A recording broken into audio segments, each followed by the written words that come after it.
उधर तो गीला है, बाद में टॉवल दे दीजिए। हाँ जी, good afternoon everybody. So student लोगों का प्रोटेस्ट बंद हो गया, मालूम भी नहीं आप लोगों को, मालूम है। Okay, very good. क्या लगता है आउटकम अच्छा होगा? Very good, very good, very good. Hopefully अच्छा होगा, होपफुली अच्छा होगा। नहीं, ऐसे इंस्टीट्यूट के मेंबर लोगों ने बनाया और बट अच्छा है, देखा जाए अगर कुछ बढ़िया स्टूडेंट लोगों के लिए हो जाए। दो चार केस हर सेमेस्टर में सुनने मिलता है। कैलकाटा में नंबर ऑफ स्टूडेंट्स कम रहते हैं, चेन्नई वगैरह में, दिल्ली मुंबई में और ज्यादा केसेस सुनने मिलते हैं। Hopefully it will be resolved, देखें कहां तक होता है। ये बताइए, we can hope for the best, no? बच्चों की तरफ से ये बताओ, आप लोगों का लीजिंग में मैं कहां तक जा पाया था लास्ट क्लास में? Interest rate implicit in the lease लिखा हुआ था, और एक बार आप लोग ना उसका डेफिनेशन पढ़ो तो, कि interest rate implicit in the lease वो इंटरेस्ट रेट होता है जो लेसर बताता नहीं है लेसी को कि ये रेट है, लेकिन वो कैलकुलेट किया जा सकता है। और वो कैसे कैलकुलेट होता है? वो होता है जब आप लेसर के पॉइंट ऑफ व्यू से, गर्ल्स प्लीज, लेसर के पॉइंट ऑफ व्यू से लेसर को जितना पैसा मिलने वाला है, वो जितना एक्सपेक्ट कर रहा है, जितना पैसा उसको मिलने वाला है, जिस रेट ऑफ इंटरेस्ट से उसका प्रेजेंट वैल्यू, रिपीट, जिस रेट ऑफ इंटरेस्ट से उसका प्रेजेंट वैल्यू उस असेट के फेयर वैल्यू के बराबर हो जाए, उसको interest rate implicit in the lease बोलते हैं। अगर आप मेरा एग्जाम्पल को जो लास्ट क्लास में मैं दे रहा था उसको अगर आप ध्यान दो, तो 1,20,000 फेयर वैल्यू था असेट का, और 1,60,090 रुपया लेसर को मिलने वाला था, जिसको हम लोग gross investment in the lease बोलते हैं। अगर ये gross investment in the lease का प्रेजेंट वैल्यू, क्योंकि आफ्टर ऑल ये पैसे फ्यूचर में मिलेंगे बच्चों, ये अगले 5 साल में लेसर को मिलेंगे, और ये असेट का आज का दाम है, ये प्रेजेंट वैल्यू है और ये फ्यूचर वैल्यू है। इन दोनों प्रेजेंट वैल्यू और फ्यूचर वैल्यू के बीच में जो कनेक्टिंग रेट ऑफ इंटरेस्ट है ना, क्या बोला? जो कनेक्टिंग रेट ऑफ इंटरेस्ट है उसको interest rate implicit in the lease बोला जाता है। सिर्फ इतना समझो तुम कि अगर 1,20,000 का एक लोन हो, लोन जो तुम आज लेते हो, और तुम्हें 1,60,090 रुपए अगले 5 साल में चुकाने पड़ते हो, तो जो रेट ऑफ इंटरेस्ट तुमको लग रहा है वो interest rate implicit in the lease कहलाता है। और ये इंटरेस्ट रेट आपने नोटिस किया होगा, कल जो पूरा लोन अकाउंटिंग हुआ था, मैं दिखाऊं या वो लोन अकाउंट आपको याद है? याद है ना? ये जो पूरा अकाउंट आप बनाए थे, बी अकाउंट, ए की बुक्स में, इवन बी की बुक्स में ए अकाउंट भी बना था, लेकिन मैं एक बार ए का बुक्स का अगर बात करूं तो ये जो अकाउंट आप बनाए थे, इसमें आपको एक रेट ऑफ इंटरेस्ट से इंटरेस्ट निकालना पड़ रहा था। ये इंटरेस्ट जो निकाल रहे थे आप लोग, बिना इस इंटरेस्ट के अकाउंटिंग पॉसिबल नहीं था, आपको मालूम है।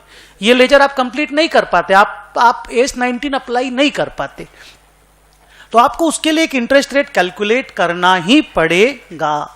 और सर वो कैसे कैलकुलेट होता है? मैं एक बार फिर से रिपीट करता हूं, वो कैलकुलेट होता है 1,60,090 और 1,20,000 के बीच में वो जो कनेक्टिंग तार है ना, दोनों के बीच का जो सूता है ना कनेक्ट करता हुआ, उस रेट ऑफ इंटरेस्ट को interest rate implicit in the lease बोला जाता है। आप शॉर्ट में खाली इंटरेस्ट रेट बोल दीजिए ना, चलेगा।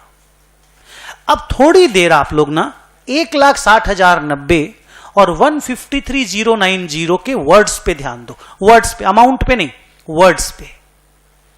153,090 कल ही तो पढ़ के गए ना आप लोग, तो आपको तो ध्यान होगा, ये डेटा ध्यान होगा। तो ये जो 1,53,090 था, ये क्या था? वर्ड्स, मिनिमम लीज पेमेंट, कम से कम इतना तो मिलेगा ही मिलेगा। इसमें अगर मैं 7,000 और जोड़ देता हूं 7,000 अगर मैं और जोड़ देता हूं तो वो क्या है? 7,000 खाली बोलो, खाली 7, देखो इसको तो पहले खाली 7,000 अनगारंटीड रेसिजुअल वैल्यू, दोनों को मैं मिला दूं तो gross investment in the lease बन जाता है। मेरे को gross investment in the lease word अभी यूज नहीं करना, अभी यूज नहीं करना।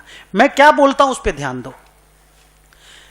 जिस रेट ऑफ इंटरेस्ट से minimum lease payment and unguaranteed residual value का प्रेजेंट वैल्यू 1,20,000 हो जाए, वो interest rate implicit in the lease कहलाता है। सर भारी हो गया। जिस रेट ऑफ इंटरेस्ट, वो चेहरे से समझ में आ जाता तुरंत, जिस रेट ऑफ इंटरेस्ट से minimum lease payment plus unguaranteed residual value, समझ गए ना? बोलो मत, समझ गए ना? Minimum lease payment plus unguaranteed residual value. जॉन से रेट ऑफ इंटरेस्ट, जॉन से, यूपी बिहार के लोग बोलते हैं, जॉन से रेट ऑफ इंटरेस्ट से उसका प्रेजेंट वैल्यू असेट के फेयर वैल्यू के बराबर हो जाए ना, वो interest rate implicit in the lease है। अब आप बोलेंगे सर आप ग्रॉस इन्वेस्टमेंट वर्ड क्यों नहीं यूज करना चाहते? किए तो 2-3 बार, अब ये वर्ड से यूज करना चाहते हैं। और आईसीएआई का जो टेक्स्ट है उसमें minimum lease payment plus unguaranteed residual value का वर्ड यूज हुआ है बार बार, इसलिए हम भी इस वर्ड से तुमको फ्रेंडली कराना चाहते हैं। नाउ हम लोग थोड़ा आगे गाड़ी को लेके जाते हैं। अब देखो, मान लो इस पेपर में आपको रेट ऑफ इंटरेस्ट नहीं दिया हुआ, सच्ची में भी नहीं दिए थे हम। आप देखिए मैं इतना ही मैं दिया था क्या रेट ऑफ इंटरेस्ट? उस दिन जो लास्ट क्वेश्चन पेपर जो तेरे पास लिखा हुआ है, एकदम लास्ट वाला, लास्ट लेटेस्ट ये वाला, ये इसमें मैं रेट ऑफ इंटरेस्ट आपको नहीं दिया था। अब मान नहीं दिया था ना, गुड, हाँ तो बढ़िया नहीं दिया। तो अब मान लो एक स्टूडेंट को ये रेट ऑफ इंटरेस्ट निकालना पड़ रहा है। क्या निकालना पड़ रहा है? कैसे निकालेगा? आप बोलना मत, खाली सुनना। हम लोग निकालेंगे इसको trial and error plus interpolation. Repeat, trial and error plus interpolation. और जो लोग trial and error plus interpolation सीख चुके हैं थोड़ा बहुत, अभी तो बच्चे ही आप लोग, अगर सीखे भी होंगे तो बहुत फ्रैक्शन टाइप का हल्का फुल्का सीखे होंगे, धीरे धीरे लंबा सीखेंगे आप लोग, कई चैप्टर में सीखने मिलेगा। मैं आपको वो सिखलाता हूं, ठीक है? सिखाने के पहले हम आपको एक चीज यहां पे लिखते हैं, ओके? और आप उस चीज को देखो और कब लाइफ में सीखे थे ये बताना।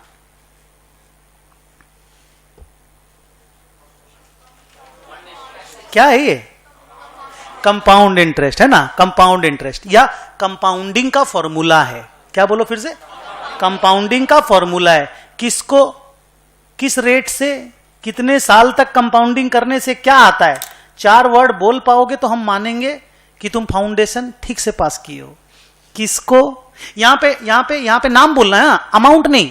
किसको, किस रेट से, कितने साल तक कंपाउंडिंग करते हो तो क्या आता है? 1 मिनट, हाँ बोलो। प्रिंसिपल को बोलो, प्रेजेंट वैल्यू को बोलो, एक ही बात है। प्रिंसिपल बोलो ना। प्रिंसिपल को आर रेट ऑफ इंटरेस्ट से एन नंबर ऑफ ईयर्स तक के लिए कंपाउंडिंग करने से ए आता है। क्लियर? ए आता है। अब अपन को आज ऐसा सीखना है, आज इसको उल्टाना है, आज ऐसा सीखना है।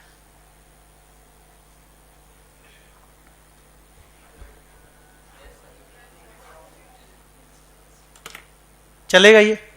सेम ही तो काम को खाली उल्टा पलटा करके ही तो बोल दिए हैं। आज ऐसा सीखना है। सर ये क्या है? इसको बोलते डिस्काउंटिंग। जो आपने बोला ना कंपाउंडिंग, हम लोग इसको बोलते डिस्काउंटिंग। सर ये क्या काम आता है? जो ये काम आता है। सर ये क्या काम आता है? तुम बोलो। सर ए निकालने में काम आता है। क्या? ए निकालने के काम आता है। तो ये पी निकालने के काम आता है। नहीं समझे? कंपाउंडिंग से फ्यूचर वैल्यू निकलता है तो डिस्काउंटिंग से प्रेजेंट वैल्यू निकलता है। खाली हाँ बोल दो। जब समझ में आ जाए ना बेटा तो उस पे ना पड़े मत रहा करो, वहां पे you have to move forward. ठीक है? तो चेहरे पे वो दिखाई देना चाहिए कि हाँ मेरे को समझ में आ रहा है। तो ये जो है ना, इस पूरे फॉर्मूला को प्रोसेस ऑफ डिस्काउंटिंग बोला जाता है। और प्रोसेस ऑफ डिस्काउंटिंग का काम है प्रेजेंट वैल्यू निकालना। क्या बोलो फिर से? प्रेजेंट वैल्यू निकालना। अब आप उस फॉर्मूला में, वो जो मेरा लाइन था ना, आखिरी लाइन तेरी कॉपी में, वहां एक वर्ड यूज किया गया, देखो, प्रेजेंट वैल्यू किया गया। अब आप लाउडली उस सेंटेंस को पढ़ो सभी स्टूडेंट लोग। Interest rate implicit in the lease is that interest rate at which the present value of gross investment in the lease माने 1,60,000। हेलो, 1,60,000 का हम जब प्रेजेंट वैल्यू निकालेंगे that should be equal to fair value of the asset. ये जिस rate से होगा उस रेट का नाम इम्प्लिसिट रेट ऑफ इंटरेस्ट है। अब मेरे बच्चों, हम लोगों को आर निकालना है। क्या बोला मैं? आर। हमें एन मालूम है, हमें ए मालूम है, हमें पी मालूम है। सर पी क्या है? 1,20,000। ए क्या है? 1,60,000 अलग अलग टाइम पे। सबका एन साला अलग अलग है। बोलिए, एक तो 30,018 1 साल बाद मिल जाएगा। देखो और बोलो हाँ। और एक तो 30,018 2 साल बाद मिलेगा, और एक तो 30,018 3 साल बाद, चौथा वाला 4 साल बाद, पांचवा वाला 5 साल बाद, और एक तो 10,000 रुपया। अच्छा मैं उसको 10 बोल रहा हूं, 10 चलेगा ना? और एक तो 10,000 रुपया 5वां साल के बाद में मिलेगा। तो सबका एन अलग अलग है पर सबका आर एक है। हम लोगों को वो आर पता करना है। तो सर वो आर कैसे पता चलता है? Trial and error plus interpolation. और ये चीज आप बहुत स्ट्रांगली एफएम की क्लास में सीखोगे। वैसे हम भी जब सिखा देंगे यहां पे ना, तो आपका एफएम की क्लास में यही वाला काम थोड़ा आसान हो जाएगा। ओके, सो अगला आधा घंटा थोड़ा सा टॉर्चर का आधा घंटा है। ओके, ये अभी कोई टीचर तुमको अकाउंट्स नहीं पढ़ा रहा है, मान लो कोई टीचर तुमको एफएम पढ़ा रहा है। ओके, लिखो। हाँ बेटा, मतलब कोई कंपाउंड ने हमको रेट ऑफ इंटरेस्ट यूज करना, कंपाउंड डिस्काउंट नहीं।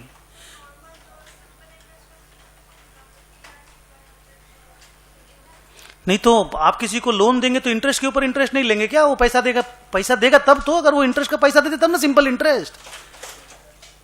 कोई दुनिया में सिंपल इंटरेस्ट नहीं चलता है। Nobody in the world follows simple interest. आप एक तो बैंक में जाइए, 1 लाख रुपया लोन दीजिए, बोले 5 साल के बाद चुकाएंगे, क्या वो 10,000 करके 5 साल का इंटरेस्ट ले लेगा? नहीं क्यों लेगा वो? चलो बच्चों लिखो, let us learn how to compute. लिखो बच्चों वहीं पे, बस नीचे लिखते चलो। Let us learn how to compute rate of interest. AC चलाइए ना 2 ठो एक बार, सामने से 3 और 6। हाँ,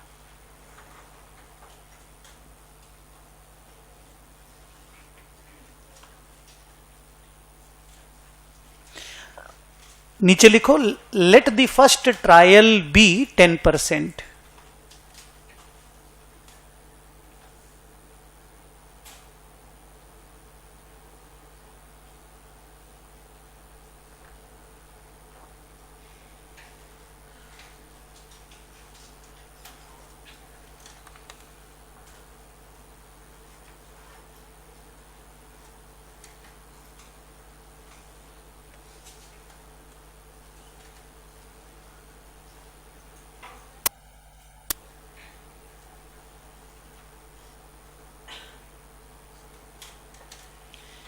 एक बार बोर्ड पे देखो और इसको देखो, और अभी अभी जो हम ये वाला लिखाए थे उसको देखो, ये नीचे वाला, और वहां देखो हमने वही लिखा है क्या? वहां पे जो है देखो एग्जैक्टली हमने वही लिखा है क्या? मैं 10% का ट्रायल लेकर, रिपीट, 10% का ट्रायल लेकर फ्यूचर वैल्यूज का प्रेजेंट वैल्यू निकालना चाहता हूं। Did you get the point? 10% का ट्रायल लेकर फ्यूचर वैल्यू का प्रेजेंट वैल्यू निकालना चाहता हूं, फुल स्टॉप। ये एग्जैक्टली मैंने यही लिखा है क्या? देखो तो। अच्छा इसको ऐसे लिख सकते हैं ना? तो मैंने यही लिखा है, हर ए मेरा फ्यूचर वैल्यू है। Every A is my future value, R is my rate of interest, N is my number of years. एक बार पहला वाला का प्रेजेंट वैल्यू को तुम अपने मुंह से आवाज देके बोलो, बोलो 30,018 डिवाइडेड बाई 1.1। दूसरा वाला बोलो, निकालो नहीं, बोलो खाली 30,018 डिवाइडेड बाई 1.1 का स्क्वायर। तीसरा वाला 30,018 divided by 1.1 to the power 3, 4, 5। नहीं देखे, होता चला गया। और लास्ट में 5 क्यों लिए? क्योंकि वो 10,000 रुपया भी 5वां साल के बाद ही मिलेगा। ये मैं कितना ट्रायल लेके बना रहा हूं, कौन सा रेट लेके बना रहा हूं? हर ट्रायल एंड एरर में मेरे बच्चों से मेरा रिक्वेस्ट है कि वो पहला ट्रायल 10% से ही चालू करेगा। इंडिया में एवरेज रेट ऑफ इंटरेस्ट 10 के आसपास रहता है, 20 के आसपास नहीं। तो 10 से आप जब भी चालू करोगे ना, तो आपको आपका आंसर काफी नजदीक मिल जाएगा। तो सर अभी करना क्या है? बस ये सॉल्यूशन देना है। क्या आपको लगता है आप ये सॉल्व कर पाएंगे मेरे लिए? ये करना आता है आपको? 9-10 में सीखे हो? तो चलो ये पहले लिख लो कॉपी में पूरा। ना कुछ एनवीटी हम जानते हैं क्या होता है एनवीटी।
एक बार ऊपर जो लिखा हुआ है मान लो ये करेक्ट है, और क्या बोल रहे हो, और थोड़ा सा इसको मूव फॉरवर्ड कराओ। हाँ, बाकी मैं दूसरा एक एग्जांपल दूंगा, उसमें तुमसे कराऊंगा। अभी कितना हमको चाहिए था प्रेजेंट वैल्यू, और ठीक 1,20,000 आ गया। हम लोगों को 1,20,000 ही चाहिए था। मैं बोला था, मेरा डेफिनेशन याद करो, वो रेट ऑफ इंटरेस्ट जिससे हम 1,60,000 को अगर डिस्काउंटिंग करके पीवी निकालेंगे तो 1,20,000 अगर आ जात, आप लोग ध्यान नहीं दे रहे हो, क्या बोला, फिर से बोलो तो, वो रेट ऑफ इंटरेस्ट जिसको यूज करके जब मैं 1,60,090 का प्रेजेंट वैल्यू निकालूंगा तो 1,20,000 अगर आ जाएगा तो हम उस रेट ऑफ इंटरेस्ट को interest rate implicit in the lease बोलेंगे। क्या आ गया? जल्दी बोलिए, आ गया? तो आप इसी रेट ऑफ इंटरेस्ट को 10% को interest rate implicit in the lease बोलेंगे। पर सर दूसरा सम में थोड़ी आएगा, कभी भी नहीं आएगा। सर ये ऐसे कैसे आ गया? आपको याद है मैं 5 मिनट आपसे टाइम मांगा था, याद है? बोला 5 मिनट हमको टाइम दे बेटा, हम थोड़ा कैलकुलेट कर ले ताकि झमेला ना हो। You remember that? उस टाइम की वजह से आ गया। तो मेरे आंसर से समझ लो क्वेश्चन निकला है, क्वेश्चन से आंसर नहीं निकला है। ओके, तो आप स्ट्रेस मत लीजिए, काम मेरा है, हम पूरा समझाएंगे अच्छे से। नाउ ये जो 10% निकल गया, सर अब काम क्या है? चलो इस सम में तो निकल ही गया यार, अब इस सम को आगे तो बढ़ा दें। उसके बाद नॉर्मली कैसे निकाला जाता है? सच्ची में ट्रायल लेते हैं तो एरर कैसे? हम ट्रायल लिए, एरर नहीं हुआ। हम लोग ट्रायल लिए, एरर नहीं हुआ, पर जब भी ट्रायल लेंगे एरर होगा, फिर और ट्रायल लेना होगा, फिर एरर होगा, फिर और अच्छा ट्रायल लेना होगा, आंसर आ जाएगा। लास्ट में एक तो इंटरपोलेशन की टेक्निक है, हम देंगे आपको, आंसर आ जाएगा। बट वो दूसरे एग्जाम्पल में, इसमें नहीं। एक बार इसको हम कॉन्क्रीट शेप तक पहुंचा देते हैं, फिर अपन एक तो प्रॉपर एग्जाम्पल लेके सॉल्व करेंगे। नाउ लिसन, क्या काम आएगा ये अभी 10%? बोलना स्टार्ट करो। सर इंटरेस्ट निकालने के काम आएगा। तो आपको याद है वो 5-4 जर्नल एंट्री या लेजर अकाउंट, या आपको देखना पड़ेगा? याद है? तो अगर याद है तो you all please prepare that B's account in A's books in this sum. अब तो आपने रेट भी निकाल लिया और यह भी पता चला कि भाई रेट 10% है। चलो ठीक है, पहला ट्रायल में निकल गया, बट ठीक है ना, एक बार सुकून करो कि हां निकल गया। बी अकाउंट आप लोग मुझे बना के दो, एकदम प्यार से, आराम से।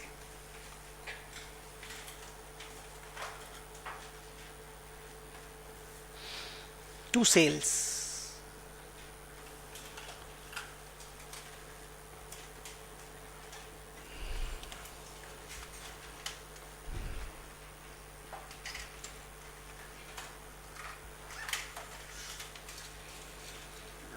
चलो बच्चों बताओ, B account debit to sales, ये अमाउंट कितना होगा?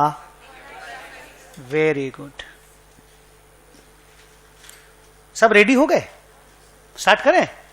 टू इंटरेस्ट कितना होगा? 12,000। बाई कैश कितना होगा?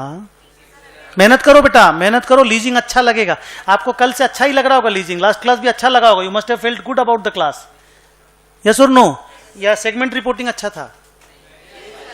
ये अच्छा है ना? इसमें लग रहा है स्टैंडर्ड पढ़ रहे हैं, कुछ बढ़िया चीज पढ़ रहे हैं। वो साला बोरिंग टाइप था वो, ये अच्छा लगेगा। और लास्ट में बहुत बहुत बहुत अच्छा है।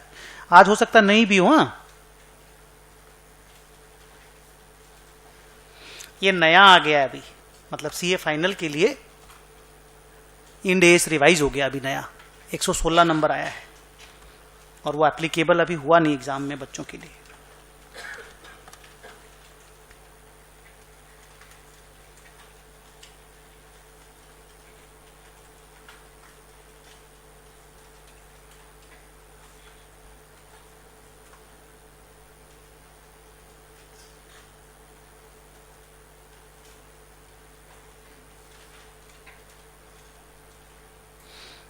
जब 2 सम करा देंगे ना, इस तरह का, एक करा दी और एक अभी करा दे रहे हैं, तो और सम कराने का जरूरत नहीं पड़ेगा।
एकदम आखिरी में ना मैंने 2 रुपया का राउंड ऑफ किया है, आप लोग सब नोटिस करिएगा अच्छे से, एकदम लास्ट में।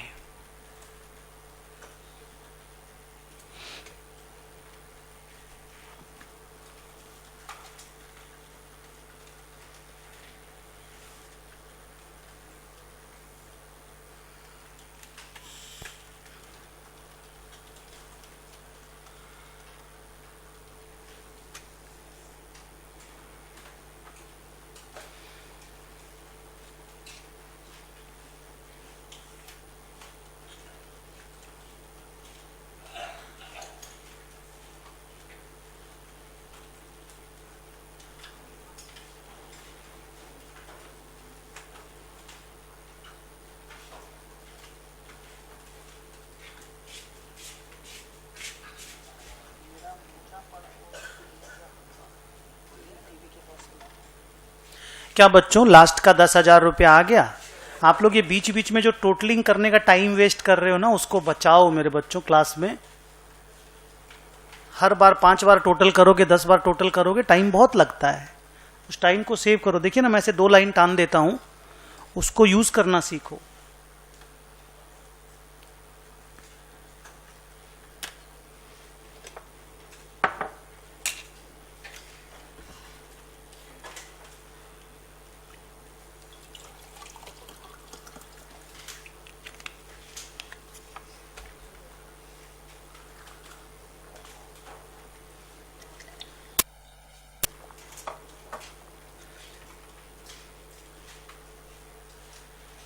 सबका कंप्लीट हो गया? पिछले सम में और इस सम के सॉल्यूशन में फर्क क्या निकला? पिछले सम में 10,000 रुपया का बैलेंस नहीं था। याद है क्या पिछला एग्जाम्पल आप बनाए थे? वहां पे आंसर कितना आया था? 0। बैलेंस सीडी 0 था। अभी बैलेंस सीडी कितना है? और ये वही रुपया है जो लेसर को उम्मीद है कि असेट का स्क्रैप बेच करके उसे मिल जाएगा, इसलिए आपको ये 10,000 रुपया दिखलाई दे रहा है। You got the point? Clear है? अच्छा, अब इसी एपिसोड में यहीं पर लेसी जब अपना बुक्स बनाएगा उसका रूल क्या है, ये वो सुनते हैं। रिपीट, अगर रेसिडुअल वैल्यू क्वेश्चन में हो, क्या बोला फिर से? मेरे पहले क्वेश्चन में रेसिडुअल वैल्यू नहीं था, कल ही तो लास्ट आवर में पढ़े थे। आज है रेसिडुअल वैल्यू। तो अगर रेसिडुअल वैल्यू क्वेश्चन में हो तो लेसी के बुक्स के लिए कुछ एडिशनल रूल है, आपको वो सुनना है। Okay, let's listen to the rule. Lessee अपनी असेट को 1,20,000 में लिखेगा, ये जरूरी नहीं है। अगर रेसिडुअल वैल्यू का केस हो, सबको सुनना प्लीज, बड़ा लेक्चर है और आपके ज्यादातर सम इस एक लाइन पे आते हैं जो मैं बोलने जा रहा हूं। इस एक लाइन पे लेसी अपने मिनिमम लीज पेमेंट का प्रेजेंट वैल्यू निकालेगा उसी 10% से जो लेसर का interest rate implicit in the lease है। क्या बोला फिर से? लेसी अपने मिनिमम लीज पेमेंट का प्रेजेंट वैल्यू निकालेगा। बच्चों क्लियर? कैसे निकालेगा? ऐसे ही, पर वो मिनिमम लीज पेमेंट लेगा। मिनिमम लीज पेमेंट इस क्वेश्चन में कितना है? बोलना है बच्चों, एकदम पार्टिसिपेट, नहीं तो नहीं सीख पाओगे। 1,53,000 रुपया है ना। तो एक बार देख, ये common common common common common same, बस यहां पे 3,000, उसको लेकर के वो प्रेजेंट वैल्यू निकालेगा और उसको 1,20,000 जो असेट का फेयर वैल्यू से कंपेयर करेगा और जो लोअर होगा उस पे वो अपना असेट रिकॉर्ड करेगा। सॉरी, तो बवाल है। यस, लीज है, लीज है। बड़ा चीज पढ़ रहे हो, पहले ही बोल दिए, थोड़ा स्टैंडर्ड चीज पढ़ोगे। सर फिर से बोलिए। अगर रेसिडुअल वैल्यू क्वेश्चन में हो तो लेसी अपने मिनिमम लीज पेमेंट का प्रेजेंट वैल्यू निकालेगा उसी रेट ऑफ इंटरेस्ट से जो लेसर का रेट ऑफ इंटरेस्ट है। और वो अगर उसको नहीं पता चले, बाई चांस मान लो उसको नहीं पता चल रहा है, तो अपना इंक्रीमेंटल बोरोइंग रेट लेगा, मतलब अपने यहां पे जो बैंक से लोन लेता है ना, उसके हिसाब से रेट निकालेगा। बैंक का जो लोन का रेट ऑफ इंटरेस्ट नहीं होता है, क्या क्वेश्चन पेपर में दिया रहेगा, डरना मत, उससे वो प्रेजेंट वैल्यू निकालेगा। और प्रेजेंट वैल्यू निकालने का ट्रिक यही रहेगा, पर वो मिनिमम, बोलो मिनिमम लीज पेमेंट का प्रेजेंट वैल्यू निकालेगा, फिर उसको फेयर वैल्यू से कंपेयर करेगा, और जो लोअर होगा उसी दाम में असेट को रिकॉर्ड करेगा। ये एस 19 का ऑर्डर है। बड़ा बड़ा लेटर में लिखो, बुक्स ऑफ लेसी, जैसा मन।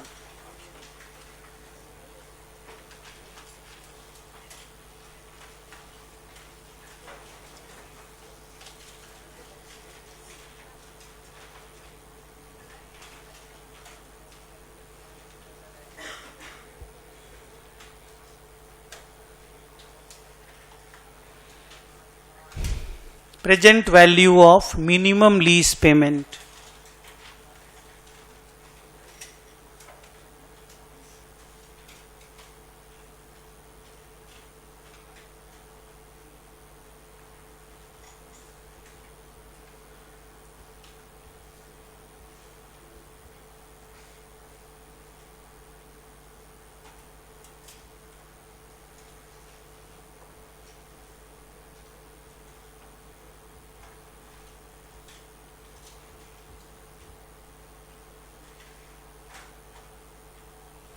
वो पांचों तो वही रहेगा, वही सब कॉपी कर लेते हैं।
कितना निकला लिख लो, एक बार कॉपी कर लो बस। पुराना तो वही वाला कॉपी किए ना बेटा, एज इट इज जोड़ लो और ये आंसर लिख लो, 1,15,655।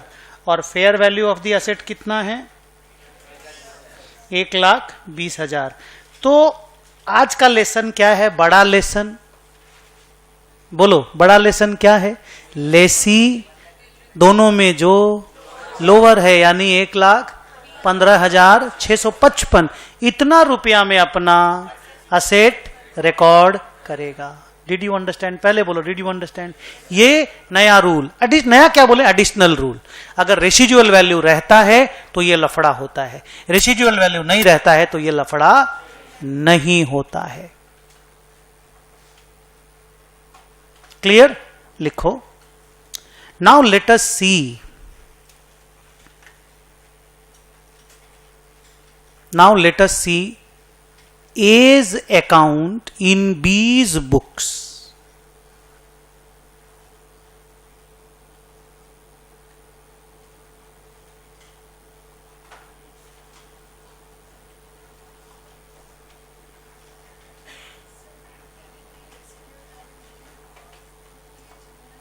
नहीं होगा, नहीं ये झमेला, मैंने ये झमेला तो हो गई। हाँ, गारंटीड रेसिजुअल वैल्यू नील होने से भी झमेला होगा। जब भी रेसिजुअल वैल्यू होगा आप मान के चलिए झमेला करना है।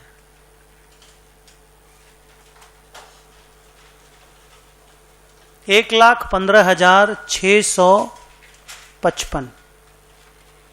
पिछली बार कितना लिखे थे, जाओ पलट के देख लो, पिछली बार कितना लिखे थे, 1,20,000 लिखे थे और अभी 1,00,000 सेम ही तो सम था रे, खाली थोड़ा ही तो चेंज किए थे। अभी 1,15,655 लिखना पड़ेगा। अब इंटरेस्टिंग चीज देखिएगा और आपको एक अच्छा चीज का ज्ञान देते हैं, देखिएगा। अच्छा, उधर फिर कार अकाउंट खुल जाएगा। कार अकाउंट का बचपन से अकाउंटिंग जानते हो, क्या करना है कार अकाउंट में? खाली डेप्रीसिएशन देना है, तो 5 साल में डेप्रीसिएशन देके खत्म कर दीजिएगा। कार अकाउंट तो ऐसे खत्म हो जाएगा। लोन अकाउंट देखिए, खाली 2 साल का, 5 साल का या 5 साल का निकालते हैं, चलो खत्म करते हैं इस सम को।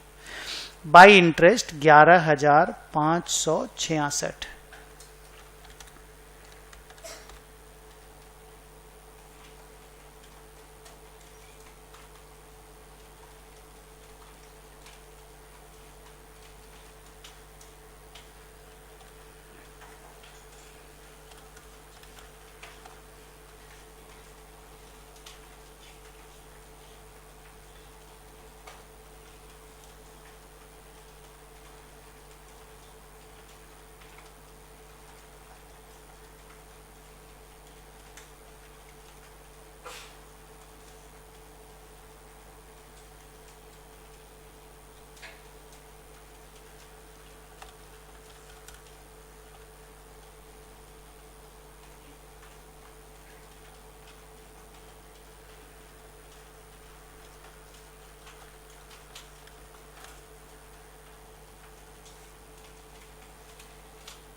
बाद में इतने सारे 30,018 आए कि डर लगने लग गया।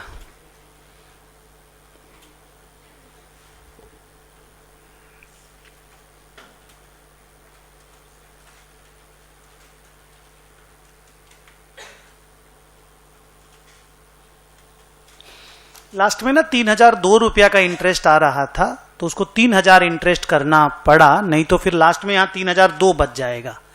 3,000 बचना चाहिए, इसलिए हमने ऐसा किया। आप यहां तक पहुंचो, आपको खुद समझ में आ जाएगा। और आपका 3,002 भी बचता है ना, तो मार्क्स नहीं कटेगा।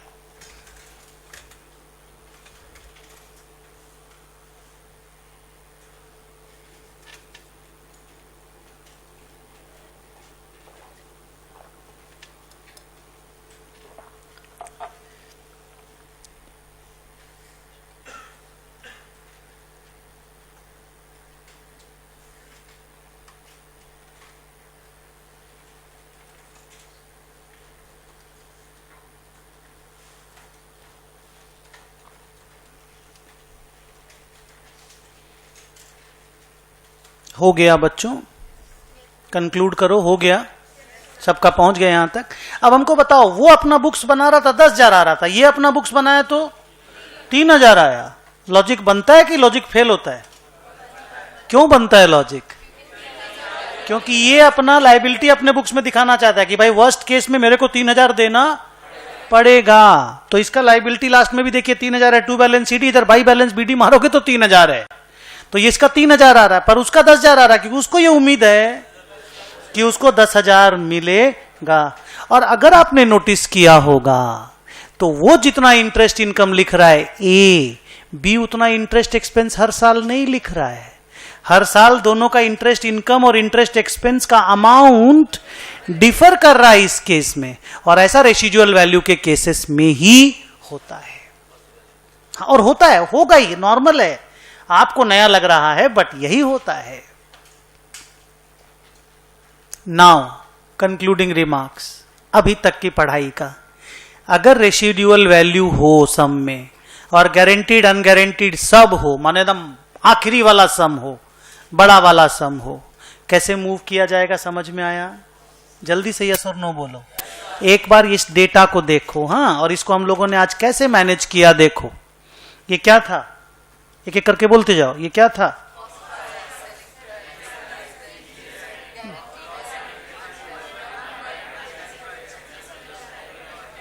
ठीक, सब चीज दिया हुआ था। हम लोगों को रेट ऑफ इंटरेस्ट खाली निकालना पड़ा। वो भी सर इस बार 10% निकल गया, वो भी आप बोले बढ़िया वाला सम दे के पूरा जो गंदा वाला सिचुएशन है उसको हैंडल करना अभी सीखेंगे। ट्रू, बिल्कुल सीखेंगे। तो मान लो चलो ना, रेट ऑफ इंटरेस्ट भी लिख के दे दिया था। फिर हमें क्या करना पड़ा जल्दी से बताओ। Let's talk lessors books, let's talk lessors books. Sir lessor सबसे पहले सेल रिकॉर्ड करेगा, क्रेडिट सेल वो भी, और वो 1,20,000 पे रिकॉर्ड करेगा और पूरा लास्ट तक पहुंचा देगा, कोई प्रॉब्लम नहीं है। लेसी के यहां नया क्या हुआ देखो और बोलो, कोई टेंशन नहीं है। लेसी के यहां नया क्या हुआ? सर लेसी को present value of minimum lease payment निकालना पड़ा, उसको फेयर वैल्यू से कंपेयर करना पड़ा, और विच एवर इज लोअर पे उसको असेट और लाइबिलिटी लिखना पड़ा, फुल स्टॉप। सर अगर ये 10% नहीं पता चलता, स्टूडेंट हो, तुम ही 10 निकाले हो, तो तुमको तो इधर वाला 10 भी पता रहेगा। सर नहीं समझ पाए? लेकिन लेसर बैठा है कलकत्ते में, लेसी बैठा है हैदराबाद में। लेसी को हो सकता है लेसर वाला 10% पता ही ना चले। तो क्या बोले थे? हाँ, उसका जो हम लोग बोलते इंक्रीमेंटल बोरोइंग रेट, क्या बोलते बच्चों? माने वो नया लोन अगर बैंक से लेने जाएगा भी हैदराबाद में, तो उसको जो रेट पड़ेगा ना, वो उस रेट से अकाउंटिंग कर लेगा। और उसको करना क्या है? कुछ नहीं, मान लो बैंक बताया 12%, तो वो 12% से निकालेगा ये वाला आंसर, कोई प्रॉब्लम नहीं है। इंक्रीमेंटल बोरोइंग रेट लेकर के निकाल लेगा। हल्ला चिल्ला तुम करने का जरूरत नहीं है। स्टूडेंट तो तुमको दोनों तरफ मालूम चलेगा कि ये वाला भी तुम निकाला है, पर रियल लाइफ में तो बेचारे लेसी को नहीं भी पता चल सकता है ना मेरे बच्चों। तो उस केस में इंक्रीमेंटल बोरोइंग रेट लेकर के ये निकाला जाता है। यार यही प्रोसीजर से काम करना पड़ता है। This is what AS 19 says to us. Confident? दोनों साइड का लेक्चर हम पूरा कंप्लीट करके पढ़ा दिए। जब रेसिडुअल वैल्यू नहीं था एक बार पढ़ाए, और जब क्वेश्चन में रेसिडुअल वैल्यू आया दोबारा पढ़ाए। इसको बहुत अच्छे से आप लोग आज जाकर के घर में प्रैक्टिस कर लोगे, दोनों को। ओके, अब आप कॉपी में लिखिए,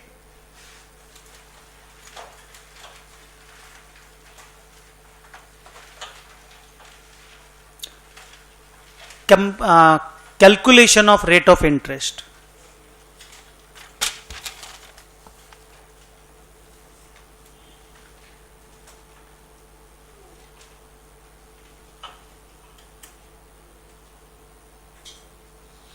कोई भी एक ठो अमाउंट बोलो।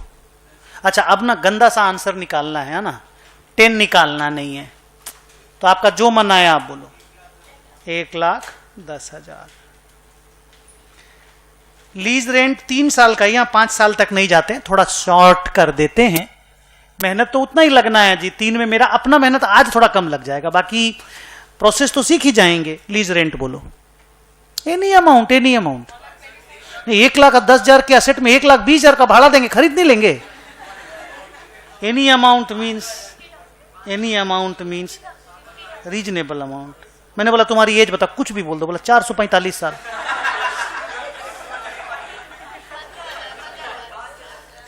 मैं आपको बताता हूं, देखिए, मैं अलाउ मी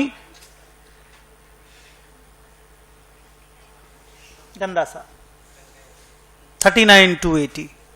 क्यों मैं बोल रहा हूं, एक तो सिंपल सा कॉन्सेप्ट समझना, 1,10,000 की असेट है, 3 साल भाड़ा है, साला कम से कम 34-35,000 तो देना ही पड़ेगा ना। 1,10,000 डिवाइडेड बाई 3 देखो ना कितना होता है, 36,000 होता है। नहीं समझे? तो कम से कम उतना भाड़ा तो देखो लेसर लेगा ही लेगा। 5 साल का होता आप 36, 32 जो भी बोलते ना, मैं मान जाता, 3 ही साल का है ना।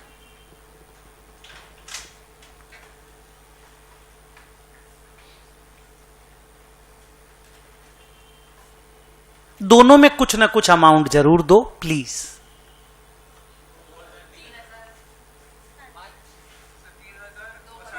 बस हो गया, लिख दिया, सुन लिए जिनका जिनका सुनना था, हो गया, अभी फुल स्टॉप कर दो। अब हम कोई से भी फिगर से कंसर्न्ड नहीं है, बस रेट ऑफ इंटरेस्ट निकालने से कंसर्न्ड है। पहले मुझे यह बताओ, सबने लिख लिया? हम लोग इसका रेट ऑफ इंटरेस्ट निकालने जा रहे हैं लेसर्स पॉइंट ऑफ व्यू से, क्योंकि रेट ऑफ इंटरेस्ट लेसर निकालता है।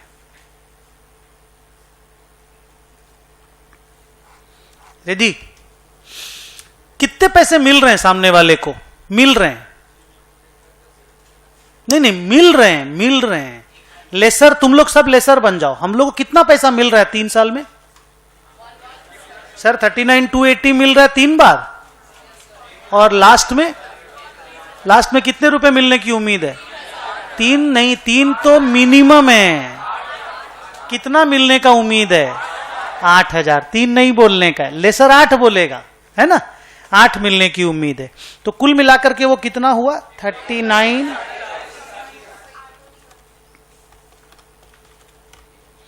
1,25,840, 125,840। आज का प्रेजेंट वैल्यू कितना है?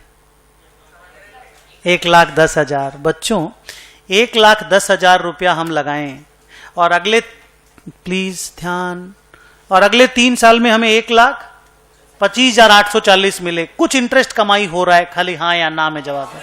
कुछ तो कमा रहे हैं ना, तो कुछ कमा रहे हैं तो कुछ रेट जरूर होगा, उस रेट को निकालना है। क्लियर हो गया? वापस से पुरानी चीज को रिपीट कर रहे हैं। लिखो, let the first trial be 10%।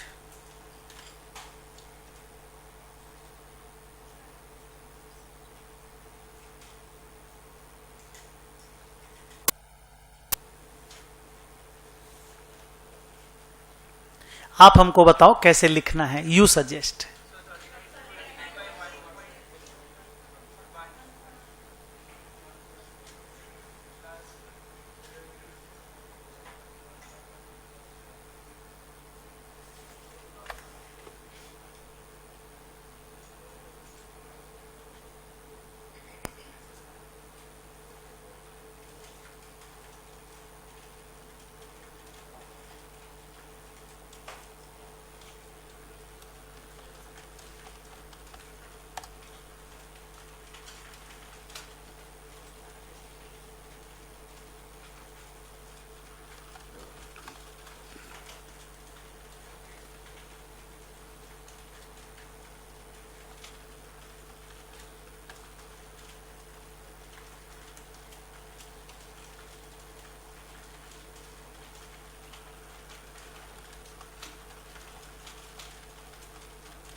कितना आया बच्चों? 103,695। हमें कितना चाहिए था? वर्ड बोलना है 1,10,000। अब जो रूल बोलेंगे ध्यान से सुनना। पिछली बार हम लोग का टैली हो गया था यहीं पे, और ये बात क्लियर हो गई थी कि अगली बार हम टैली करने देंगे नहीं, तो हवा से फिगर लाए जो भी लाए, ऐसा ही आंसर आएगा। सर करना क्या है, मेरी बात सुनना है। हमारा आया 1,03,695, 1,03,695। हमको चाहिए 1,10,000, जो कि इससे ज्यादा है, जो कि इससे ज्यादा है। तो मेरे को ट्रायल इससे 10% से कम लेना पड़ेगा। फिर से, अगर आंसर चाहिए बड़ा, अगर आंसर चाहिए बड़ा, ट्रायल लेना पड़ेगा छोटा। आंसर छोटा चाहिए, ट्रायल बड़ा लेना होगा। थोड़ा रूल पकड़ में आया? तो अभी कितना आंसर आया है फिर से बोलो? 1,03,695। हमको चाहिए 1,10,000, यानी ज्यादा, ट्रायल लेंगे कम। ग्रिप या चला गया लूज? ग्रिप है? लिखो, let the next trial B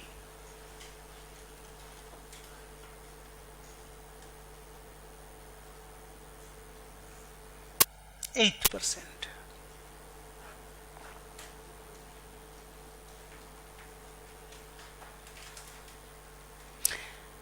बस छोटा लेना है 10 से, 9 ले लो, 8 ले लो, 7 भी ले सकते हो, उससे ज्यादा नहीं लेना चाहिए। धीरे धीरे आपको एक्सपीरियंस हो जाएगा एफएम पढ़ पढ़ के कि कितना लेना चाहिए। मैं 2% नीचे गया। सुनो, अब कोई भी ना, रुको रुको रुको, सब कोई रुको। अब आप लोगों को ना एन्युइटी फैक्टर का एक तो कॉन्सेप्ट देता हूं। सर क्या कॉन्सेप्ट है? सब इधर ध्यान देंगे। ये जो इधर देखो, मेरा चेहरा नहीं, सब यहां, ये जो 39280 39280 39280 है ना, अगर इसको कॉमन ले लें, ब्रैकेट के अंदर का माल बताओ। समझ रहे हो? ब्रैकेट के अंदर का माल, बोलो ना, समझ रहे हो? क्या बोलो? फिर से बोल बेटा। ब्रैकेट के अंदर का माल समझ रहे हो कि नहीं? ये बोलो। बाहर का बात बोले ही नहीं हम पे, तुम साला एक्स्ट्रा बोलता तुम लोग। ब्रैकेट के अंदर का माल समझ रहे हो? वो जो 3 ठो ब्रैकेट के अंदर में माल है ना, 3 ठो, 1/1.1 plus 1/1.1 to the power 2 plus 1/1 + 1 to the power 3। अगर इस तीनों का टोटल निकालने का, तीनों का टोटल निकालने का एक शॉर्टकट दे दें, काम थोड़ा आसान हो जाएगा। खाली यस और नो बोलो, क्योंकि after all we can take common, yes और नो। तो आज आप अब मैच्योर हो गए थोड़ा सा, अब आप ये चीज सीखो। And please right this, same चीज लिख रहे हैं, 39280 इंटू एन्युइटी फैक्टर। वो जो तीनों का टोटल होता है ना बेटा, तीनों का टोटल, उसका इंग्लिश में नाम है एन्युइटी फैक्टर।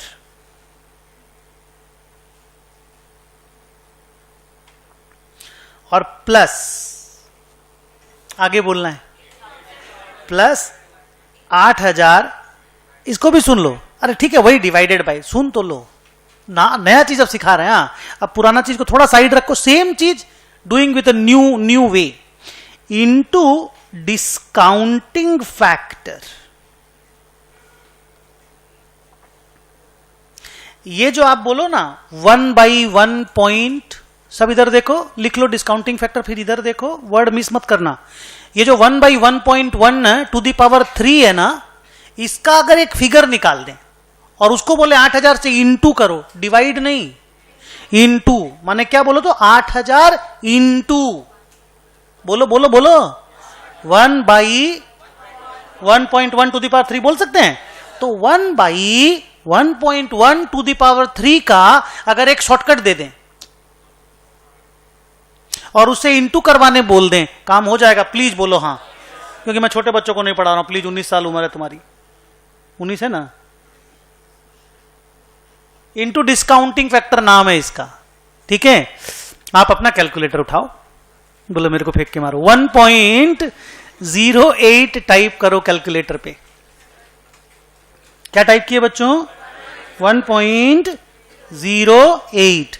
डिवाइड का बटन दबाओ 2 बार, नहीं तो 1 बार, जितना बार मन करे। मेरा आदत 2 बार दबाने का, इसलिए मैं 2 बार बोलता हूं। वैसे 1 बार दबाने से भी वही रिजल्ट आता है, मेरा मन अपना। ठीक है, अब आप इक्वल टू का बटन प्रेस, कोई एक्स्ट्रा ऑर्डिनरीली तेज नहीं भागेगा। खास करके जो एफएम की क्लास में ये सब चीज किया हुआ, वो तो बिल्कुल भी तेज नहीं भागेगा। क्या टाइप किए पहले फिर से बोलो? 1.08। 08 समझे? डिवाइडेड बटन दबाए, इक्वल टू का बटन दबाओ और बोलो कितना आया। 0.95 है, 9259। कितने लोगों के कैलकुलेटर में 1 आया? गुड। अभी सिर्फ हम उन लोगों से अच्छा, जिनके 0.9259 आया, वो अपना कैलकुलेटर को एज इट इज छोड़ देंगे, फिंगर हटा लेंगे वहां से। जिनके 1 आया, वो एक बार और इक्वल टू दबाओ। आया 0.9259। प्लीज प्लीज अब एक बार एसी उसी करके बाहर निकल जाओ, 0 करके बाहर आ जाओ। आगे फिर से बताओ क्या बटन प्रेस करना है, बोलो। 1.08 डिवाइडेड इक्वल टू कितना आया? नहीं आ रहा तो कैलकुलेटर फेंकने का वक्त आ गया। फिर भी एक बार दीजिएगा मेरे को, मैं चेक करके फिर बताऊंगा। सॉरी, मेरे को ऐसे कुछ भी ऐसा बात, तो मेरे को लगता है कि कुछ ऐसा बोलो कि बच्चे थोड़ी देर हंस ले। It just to make other smile. मेरा ये हैबिट है, वो किसी को ऑफेंड करने के लिए नहीं होता है, लेकिन किसी को ऑफेंड किए बिना साला मजा भी नहीं आता है, मतलब वो मजा का बात नहीं निकलता है। हाँ ठीक है, थैंक यू बेटा। सुनिए बच्चों, 0.92 जानते हो ये 0.9259 क्या है? ये है 1 डिवाइडेड बाई 1.1, दैट्स इट। अब एक बार और डिवाइड का बटन दबाओ, डिवाइड नहीं sorry, equal to, sorry, equal to का बटन एक बार और दबाओ, बोलो 8573। ये जानते हो क्या है? बोलो। ये वाला आंसर है 1/1.1 माने 08 टू द पावर 2। एक बार और इक्वल टू दबाओ, खाली इक्वल टू दबाना है, कुछ और नहीं। 0.7938। अब ध्यान से सुनोगे, एसी करके 0 करके बाहर जाओगे, कैलकुलेटर में वहां तक पहुंचोगे, बोलो 1.08 डिवाइडेड 1 2 3। कैलकुलेटर पे क्या है? 0.7938। ये इस 8000 के साथ मल्टीप्लाई होने वाला डिस्काउंटिंग फैक्टर है, क्योंकि ये 3 बार बटन दबाने से निकला है टू द पावर 3 वाला। पहले बोलिए, समझे? समझे? शॉर्टकट सिखा रहे हैं आपको, उस तरह से नहीं निकालेंगे जैसा आप निकाले थे, अब एक तो शॉर्टकट से निकालेंगे। तो ये फिगर निकल गया, तो चलो बाद वाला फिगर पहले निकल गया। अब जो आपके पास कैलकुलेटर है उसमें GT का बटन है कि नहीं, देखो GT का बटन, ठीक है? GT का बटन प्रेस करो।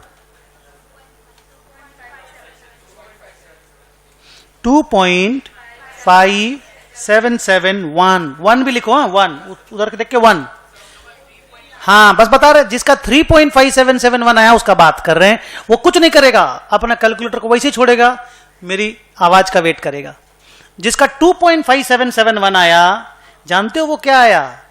तीनों का टोटल आ गया। वो जो ब्रैकेट नहीं बोला था बच्चों, 1.10 प्लस 1.1 जो भी बोले थे यार, वो आ गया, वो टोटल आ गया। तो अपने ऐसे करेंगे तो जल्दी नहीं होगा सम। वैसे कितना मेहनत लगा, बेचारे एक एक बच्चे एक एक चीज चेक कर रहे हैं, ऊपर से बोर्ड से बेचारे चेक कर रहे हैं, ये दम से आ जाता है। यस और नो? तो इस तरीके से भी हम लोग अपना आंसर निकाल सकते हैं। इसको बोलते हैं shortcut method to find present value by using NVD factor. फिर से, shortcut method to find present value by using NVT factor. जिसके 3.5771 आया, उसके पहली बार में 1 आया था, वो आप विचारों का 1 उसमें जीटी में ऐड हो गया। पहली बार में 1 आया, वो भी तो जीटी का पार्ट बन गया ना, वो एक्स्ट्रा वाला बोल के वो 3.5771 आ गया। तो अब आपको समझ में आ गया होगा आपको क्या करना है, बस बोलना थोड़ी है, करना है, और क्या, बोलना है ही नहीं। चलो इसका आंसर कितना आया देखो।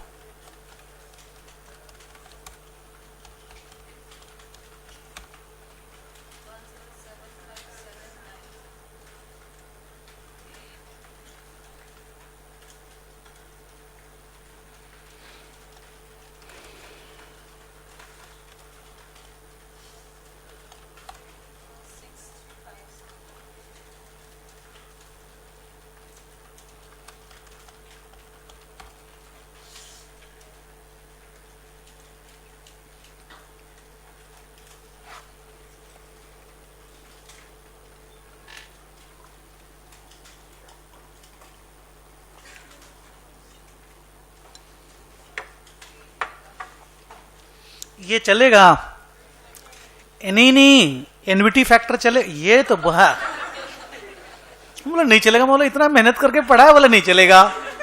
तो बोला फिर इसी में मरो, और क्या है।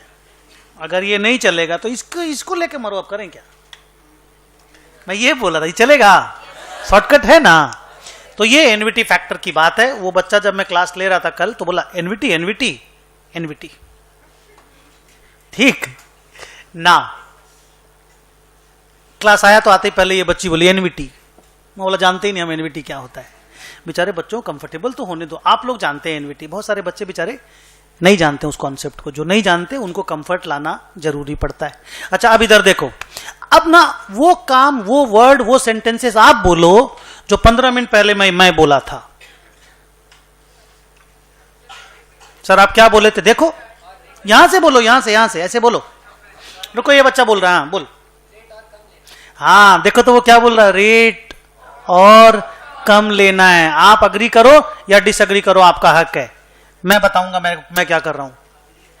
अग्री क्यों, ऐसे सेंटेंस में बोलो, क्योंकि ये हाँ हमको आंसर इससे ज्यादा, अच्छा पिछले वाले से ज्यादा आया पर फिर भी ज्यादा नहीं आया, समझ तो हम लोगों को थोड़ा और ज्यादा लाना है, तो रेट थोड़ा और कम करना पड़ेगा। लिखो let the next trial be 6%।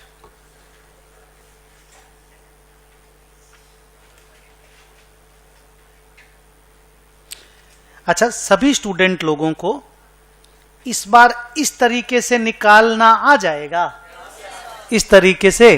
तो चलो फिर मेहनत करो।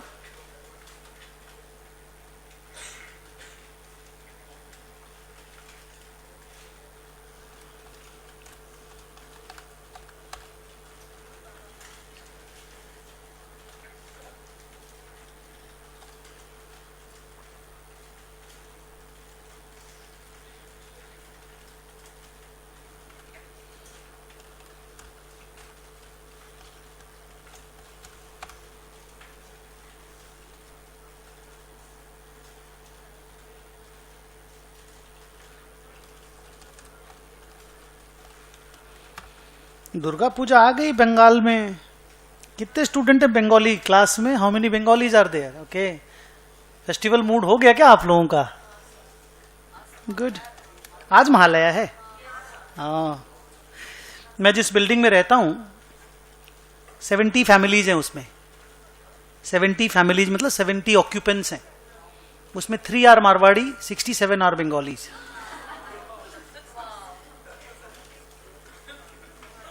तीन मारवाड़ी हैं, पहले मैं एक ही था, 2 मेरे स्टूडेंट लोग ही आए। And I can tell one thing with due respect to all Marwaris. कितने मारवाड़ी हैं क्लास में? उस बंगाली डोमिनेटेड बिल्डिंग में, अलाउ मी, उस बंगाली डोमिनेटेड बिल्डिंग में जितना डिसेंट से डिसेंट तरीके से रहा जाता है उतना डिसेंट तरीके से हम लोग रहते हैं। बहुत कम न्यूसेंस इन लाइफ, बहुत कम नॉनसेंसिकल टेम्परामेंट, बहुत कम, 0 के बराबर झमेला। कोई बिल्डिंग में कहीं भी थूकता नहीं है, कोई किसी के घर में किसी तरह से पानी गिराना या कुछ भी करना नहीं होता है। जबरदस्त तरीके से रहते हैं ये लोग। हम लोग मारवाड़ी लोग अपने आप को सुपीरियर समझते समझते दादागिरी में रह जाते हैं और साला लिफ्ट में ही थूक देते हैं। पान पराग खा के भाई साहब लिफ्ट में थूका होता, हावड़ा की बिल्डिंग में जाइए आप, वहां साला मजबूरी में भगवान जी का फोटो लगाना पड़ता है कोने में नीचे में। बोलिए सच है कि नहीं है, बोलिए सर ईमानदारी से। आप जाइए बड़ा बाजार की बिल्डिंग में, ईमानदारी है, मानिए जो हम लोगों की कमजोरी है, जब तक दुनिया में मानेंगे नहीं हम लोग दूर कर ही नहीं पाएंगे।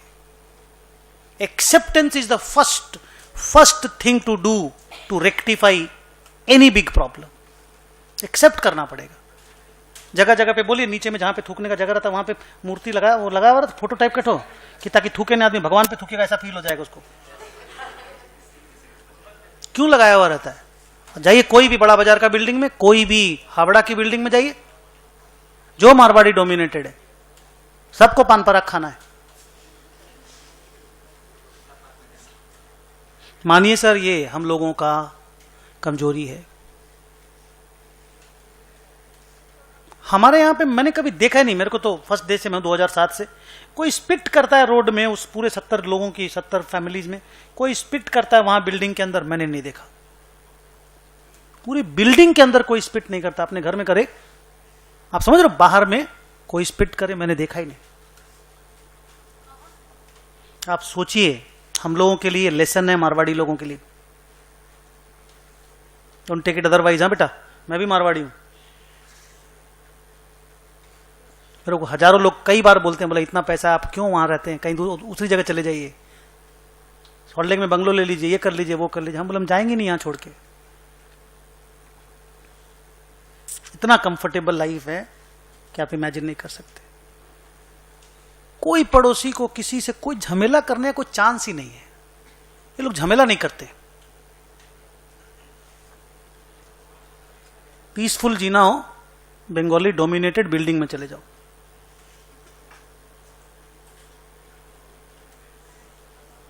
बाकी लेकिन अब थोड़ा सा कमजोरी गिनाते हैं बंगाली लोगों का। बाकी जो कमजोरी है, बिजनेसमैन नहीं बनते ये लोग, एंटरप्रेन्योरशिप स्किल नहीं होता है, नौकरी का, हाँ रिस्क टेकिंग टेम्परामेंट बहुत कम होता है। और अच्छी बात, छोटे छोटे बच्चे म्यूजिक सीखते हैं। भाई साहब मैं शाम को 5 बजे भी जाऊंगा, 5 बजे 6:30 5 बजे मैं घर पहुंच जाता हूँ। 6 बजे मान लो मेरा एक तो रूफ टॉप गार्डन है, मतलब मेरे रूफ है, टेरेस है एक तो, वहां पे गार्डन बनाया हुआ है। मैं वहां जाकर के शाम को बैठता हूँ आधा घंटा 1 घंटा। वहां ऊपर से वो एक छोटा बच्चा है और उनके फादर है, पेंटर है, वो उनके फादर पेंटर है, वो बच्चा म्यूजिक सीखता रहता है।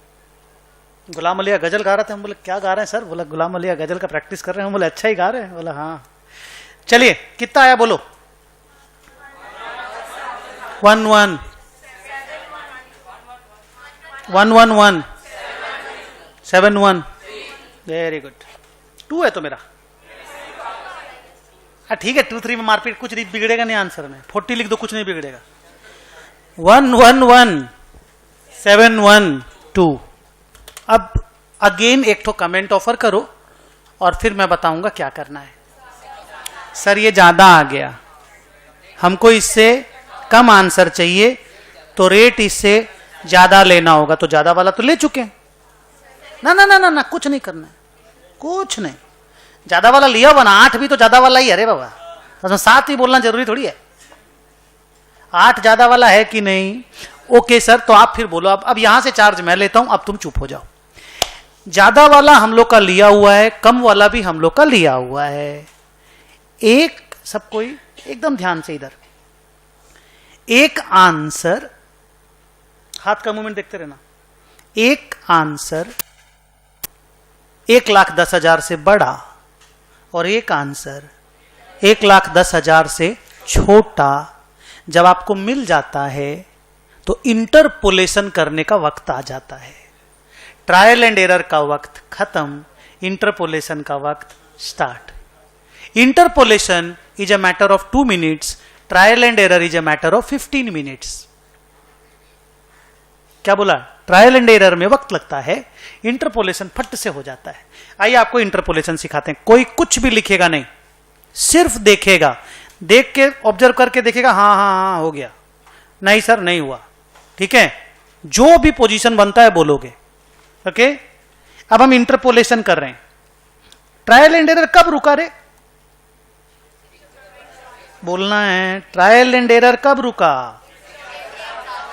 जब एक ज्यादा और एक कम आ गया, जितना चाहिए था उससे ज्यादा और एक कम आ गया, तो इंटरपोलेशन स्टार्ट करना है। इंटरपोलेशन ये है, इंटरेस्ट रेट इज इक्वल, अरे यार बात कम करो, interest rate is equal to 6 plus, अच्छा ये होश है ना कि आंसर 6 से 8 के बीच में रहेगा, क्योंकि 6 में बड़ा आ जा रहा है, 8 में छोटा आ जा रहा है, 6 में बड़ा आ जा रहा है, 8 में छोटा आ जा रहा है, तो बीच में तो 6 और 8 के बीच में आंसर रहेगा, उसको इंटरपोलेशन बोलते हैं। देख, 6 प्लस 111,712 माइनस 1,10,000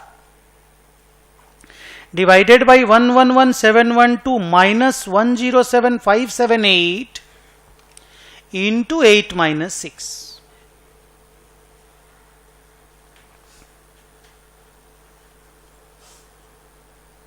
मेहनत करना है, लिखना बाद में, मेहनत करो। सर कैसे मेहनत करना है बोलिए तो? सिर्फ यहां फोकस करो, यहां पे देखो, ये कितना परसेंट पे आंसर आया था? बोलो 6। ये कितने पे आया था? बोलो 8। ये 6 पे आया था, ये 8 पे आया था। अपना आंसर 1,10,000 कहां है? बीच में, वेरी गुड, बीच में। तो ये अपना आंसर इधर वाला भी बीच में। अब वो बीच में कैसे निकालेंगे? That is called interpolation. मैं 6 से स्टार्ट किया, बच्चों देख रहे हो, और मैंने लिखा 6 प्लस 6 का आंसर था 111,712, माइनस किया जो चाहिए, डिवाइडेड बाय 111,712 माइनस फर्स्ट वाला इंटू 8 माइनस 6, इसको बोलते इंटरपोलेशन। 6 से स्टार्ट किए बोल के इतना लिखे, अगर 8 से स्टार्ट करते तो इतना लिखते, 8 से स्टार्ट करते तो 8 माइनस लिखते। क्यों? 8 से कम आंसर आएगा, और 6 से स्टार्ट किए तो 6 प्लस लिखे। पहले बोलो होश में हो, ये चीज पल्ले पड़ा क्या किए? अगला क्वेश्चन में आप कर दोगे। 6 से स्टार्ट किए बोल के प्लस, 6 से तो ज्यादा आंसर आएगा ना, और 8 से 8% से कम आंसर आएगा, बिकॉज आंसर इन दोनों के बीच में है। तो 6 प्लस नहीं तो 8 माइनस। आप लोग 6 प्लस करके करिए ना, कोई भी चीज का प्लस, हेलो, प्लस करके करिए ना, आपके लिए अच्छा रहेगा। अब सब लोग इसको कॉपी कर लो, एवरीबडी प्लीज।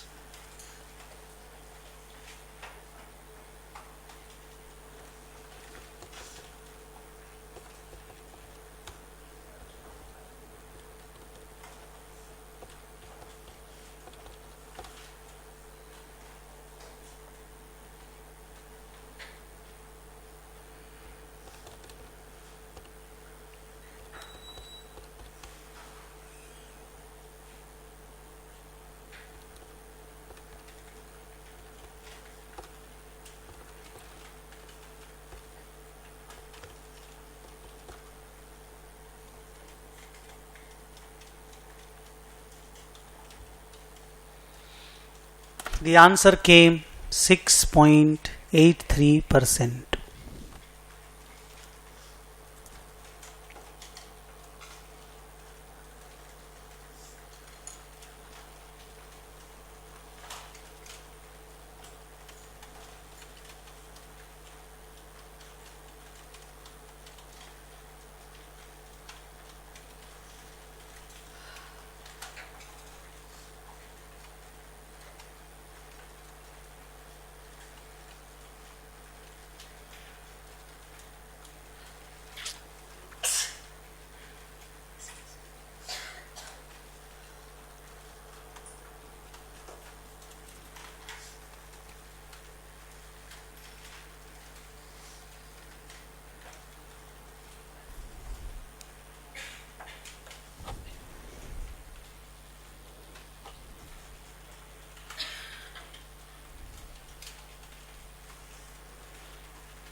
6.83%।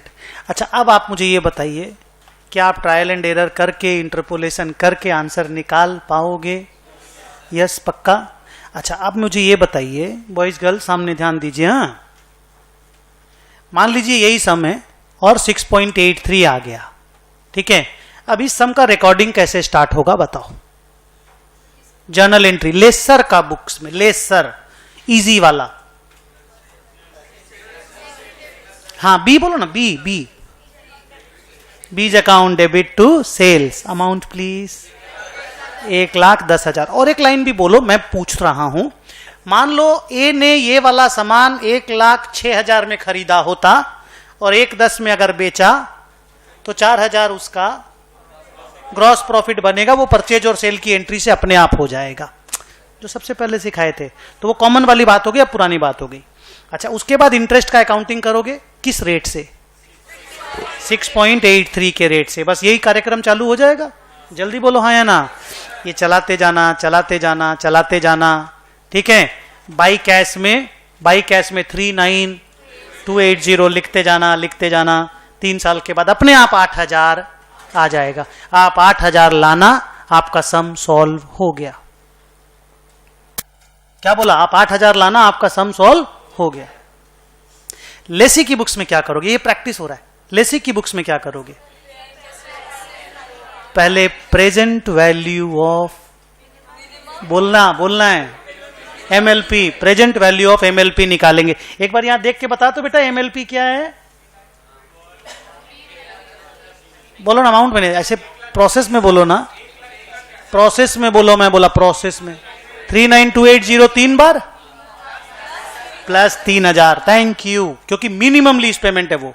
तो लेसी पहले उसका प्रेजेंट वैल्यू निकाल लेगा और उसको फेयर वैल्यू से कंपेयर कर लेगा, लोअर पे अपना अकाउंटिंग स्टार्ट कर देगा। एक बार लास्ट क्वेश्चन और पूछ दूं, अगर बेचारे लेसी को, वो दूर कहीं नागालैंड में बैठा हुआ है और उसको वो नहीं मालूम 6.83, तो बैंक से अपना इंक्रीमेंटल बोरोइंग रेट पता कर लेगा। मान लो उसको मिला 7%, वो 7% से प्रेजेंट वैल्यू ऑफ एमएलपी निकाल लेगा, अकाउंटिंग को आगे बढ़ा देगा। ठीक ठाक कि हार्ड? ठीक ठाक। पूरा प्रैक्टिस करना है घर जाकर के, दोनों सम, आईआरआर, ठीक है। और आईआरआर के लिए एक थोड़ा सम और दे देते हैं हम, उसको कॉपी कर लो। एक तो बैठ के आईआरआर निकालो, ठीक है। और ट्यूसडे वाले दिन, इसके बाद तो ट्यूसडे क्लास मिलेगी ना, ट्यूसडे वाले दिन हम लोग इसको खत्म, अभी क्लास बाकी है, ट्यूसडे वाले दिन हम लोग इसको खत्म करेंगे। ये आप होमवर्क,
लास्ट में देखेगा क्या लिखे, एंड फाइंड एमएलपी का पीवी, माने पीवी ऑफ एमएलपी, वो लेसी के बुक्स में रिकॉर्ड करने के लिए मेरे को चाहिए।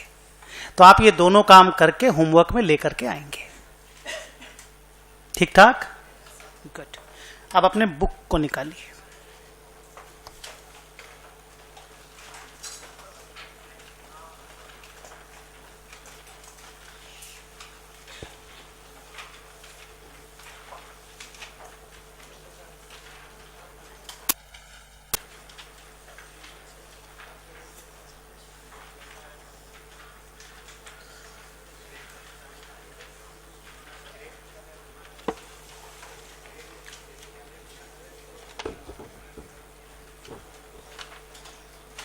एक दो बात और बोलूं, उसके बाद सम बनाते हैं।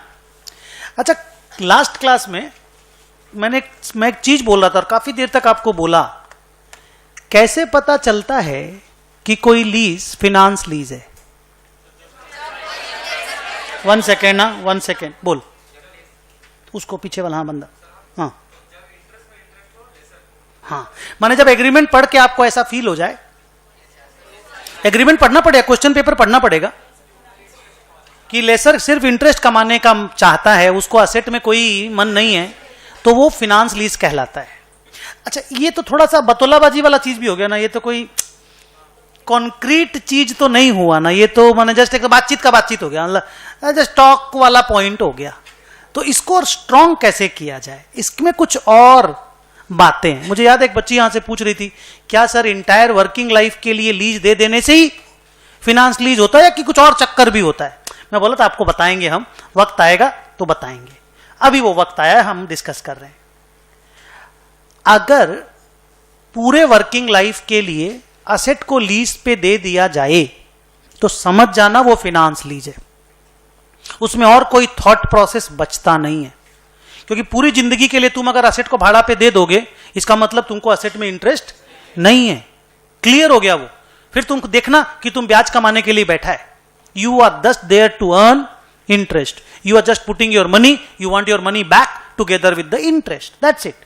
लेकिन मान लो पूरे लाइफ के लिए असेट लीज पे नहीं दिया गया, मान लो असेट की लाइफ है 10 साल और हम लीज पे दिए 8 साल, क्या बोला? असेट की लाइफ है 10 साल और हम लीज पे दिए 8 साल। 10 साल में से 8 साल भी अगर हम लीज पे देते हैं ना, तो मोर और लेस, कंफर्म नहीं, क्या मोर और लेस ये मान लिया जाता है कि वो फिनांस लीज है। बिकॉज फिर आपके पास असेट सिर्फ 2 साल के लिए रहेगा, माने आप वर्चुअली असेट में इंटरेस्टेड नहीं, आप अपना पैसा वहीं से निकाल लेना चाहते हैं। कहां से? लीज रेंट से। मेहनत करो, गुड, लीज रेंट से आप निकाल लेना चाहते हैं। लेकिन मोर और लेस बोले हम, उस समय हम फाइनल बोले, हाँ 10 पूरा जिंदगी भर के लिए हो गया तो फाइनल, याद है? अब इसको और थोड़ा स्ट्रॉन्ग करते हैं। If, ready, if present value of MLP,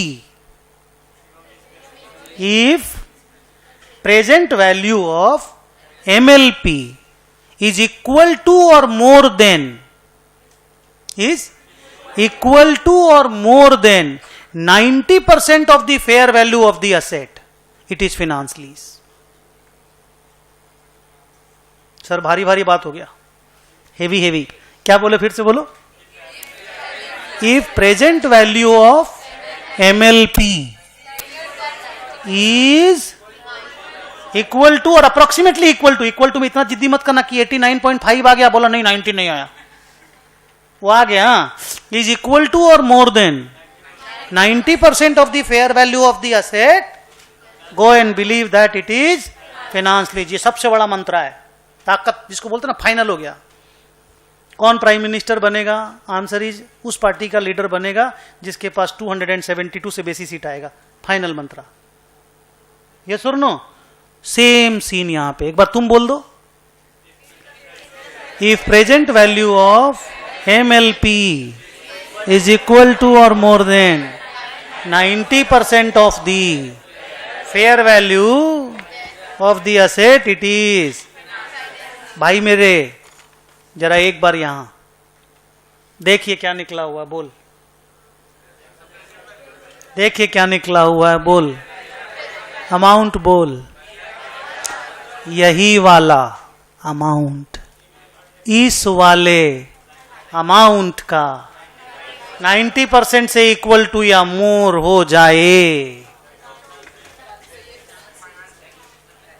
बोलूं कि नहीं? समझ गए? कितना परसेंट आया बोल? इसका इस सम में कितना आया बोल? 96% आ गया। वो 95 पॉइंट बोल रहा, हमको इतना नहीं चाहिए। ठीक है, तुम 90 से ऊपर बोलते हो गया मेरा काम। 95 पॉइंट कुछ परसेंट आया, मतलब ये लीज फिनांस लीज है। ये सबसे बड़ा मंत्रा होता है। एक सोचने वाला मंत्र, देख के कैसा लग रहा है, उसको ब्याज में इंटरेस्ट है कि असेट में इंटरेस्ट है ना? टू कितने साल के लिए दिया है असेट, नहीं समझे? दूसरा पॉइंट कितने साल, पहला पॉइंट देख के क्या लग रहा है, दूसरा पॉइंट कितने साल के लिए दिया, तीसरा पॉइंट 90% वाला पॉइंट। इसमें सबसे स्ट्रांग 90% वाला पॉइंट होता है, और जिंदगी भर वाला पॉइंट भी बहुत स्ट्रांग होता है। तो सर ये सब देख करके क्या डिसाइड होता है? यही कि ये लीज फिनांस लीज है कि ऑपरेटिंग, क्योंकि वो लीज जो फिनांस लीज नहीं है वही ऑपरेटिंग लीज है। और आपको ऑपरेटिंग लीज का अकाउंटिंग हमने बिल्कुल भी पढ़ाया नहीं है। ऑपरेटिंग लीज का अकाउंटिंग हम लोग ट्यूसडे वाले दिन पढ़ेंगे। क्या आपको फिनांस लीज समझ में आया? हाँ, थोड़ा तो गंदा गंदा टाइप था, हाँ थोड़ा मेहनत वाला तो था, देखो चाहे जो भी बोलो। अच्छा लगा, वेरी गुड, अच्छा लगना चाहिए। हम भी मेहनत कर रहे हैं, आप भी मेहनत कर रहे हो, अच्छा लगना चाहिए। बोल।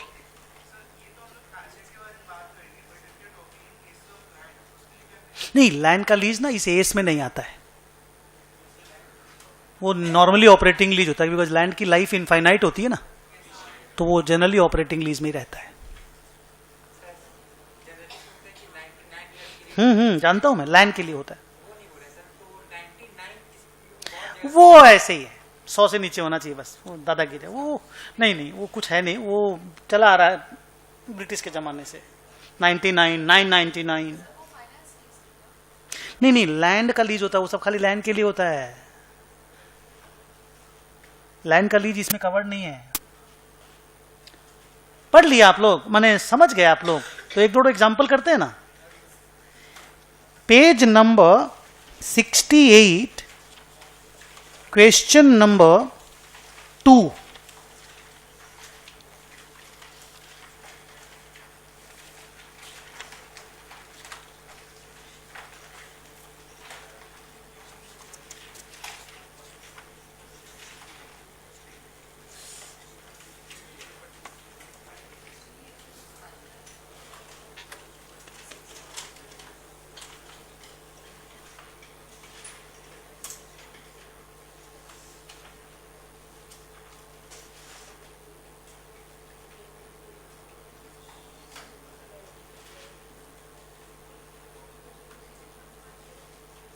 पढ़िए।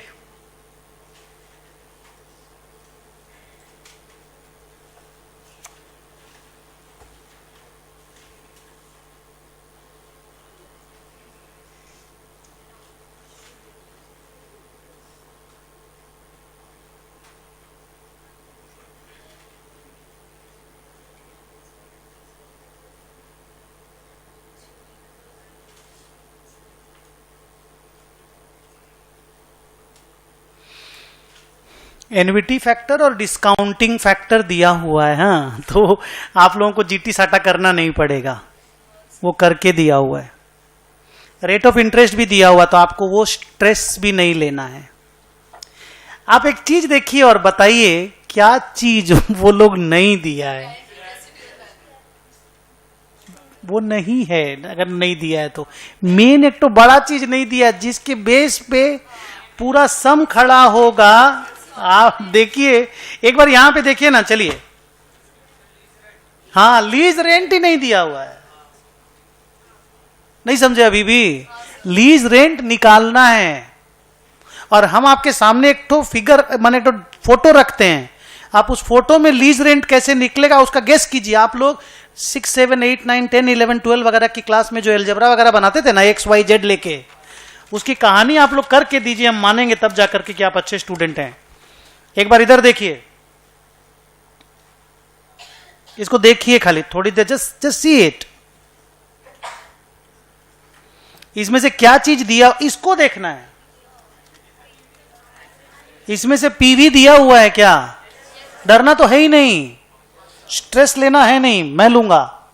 बता कितना दिया हो पीवी, देख के बोलो, डरना नहीं है बेटा, बिंदास बोलो, गलती बोलो। 5 लाख, ठीक है, हो गया। रुको रुको, अभी लिखना मत। Very good, thank you. ये 39,280 एक्स, हाँ वेरी गुड। ये एन्युटी फैक्टर दिया हुआ है, वेरी गुड। और ये रेसिजुअल वैल्यू, अच्छा आपने देखा होगा वहां पे सिर्फ अनगारंटीड रेसिजुअल वैल्यू दिया हुआ है। इसका मीनिंग मान लिया जाता है कि लेसर ने कोई गारंटी नहीं दी। मैंने आपको बोला भी था लेसर जनरली गारंटी नहीं देता। क्यों देंगे भाई, या देता तो भी बहुत इतना कम देता है, वो ना के बराबर होता है। और हम लेकिन सब में इसलिए दिए जानबूझ के कि देंगे नहीं तो बच्चा पूरा क्लियर नहीं हो पाएगा बेचारा, तो हम हर सब में 3 7 6 4 ऐसा कर देते थे ताकि आपको पूरा पिक्चर मिल जाए। हम 0 रख के सब नहीं बनाते थे, हमने कुछ दे देते थे सो दैट एक तो कंप्लीट आइडिया मिल जाए।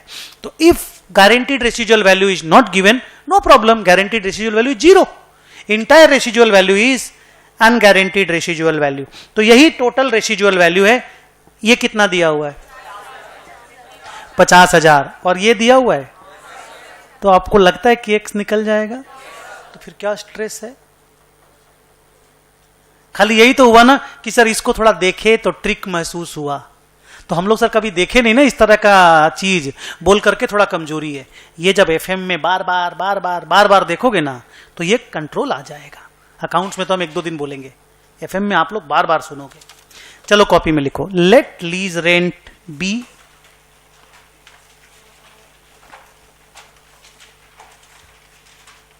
एक्स।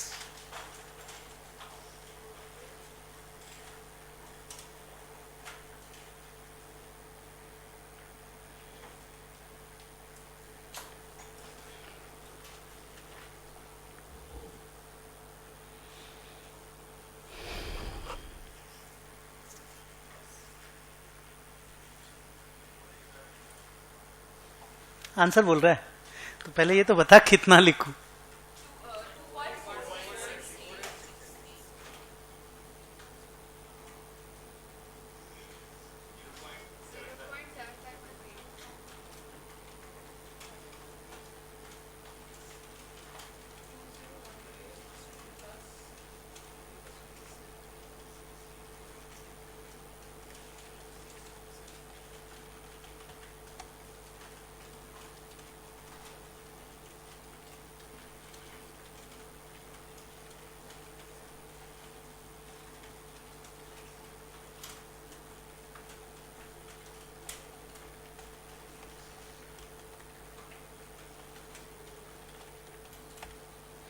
मेरा आया 185 नहीं, हाँ 185,956।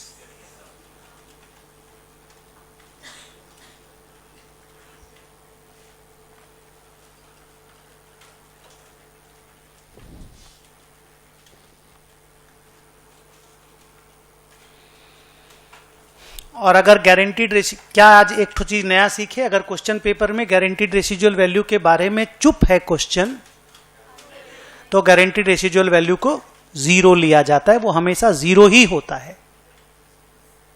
और पूरे रेसिजुअल वैल्यू को अनगारंटीड रेसिजुअल वैल्यू मान लिया जाता है। कन्विंसिंग लगा ये कैलकुलेशन? ठीक ठाक। अच्छा आप लोग ये लिखिएगा मत, हाँ मुझे बोलिएगा। Fair value of the asset,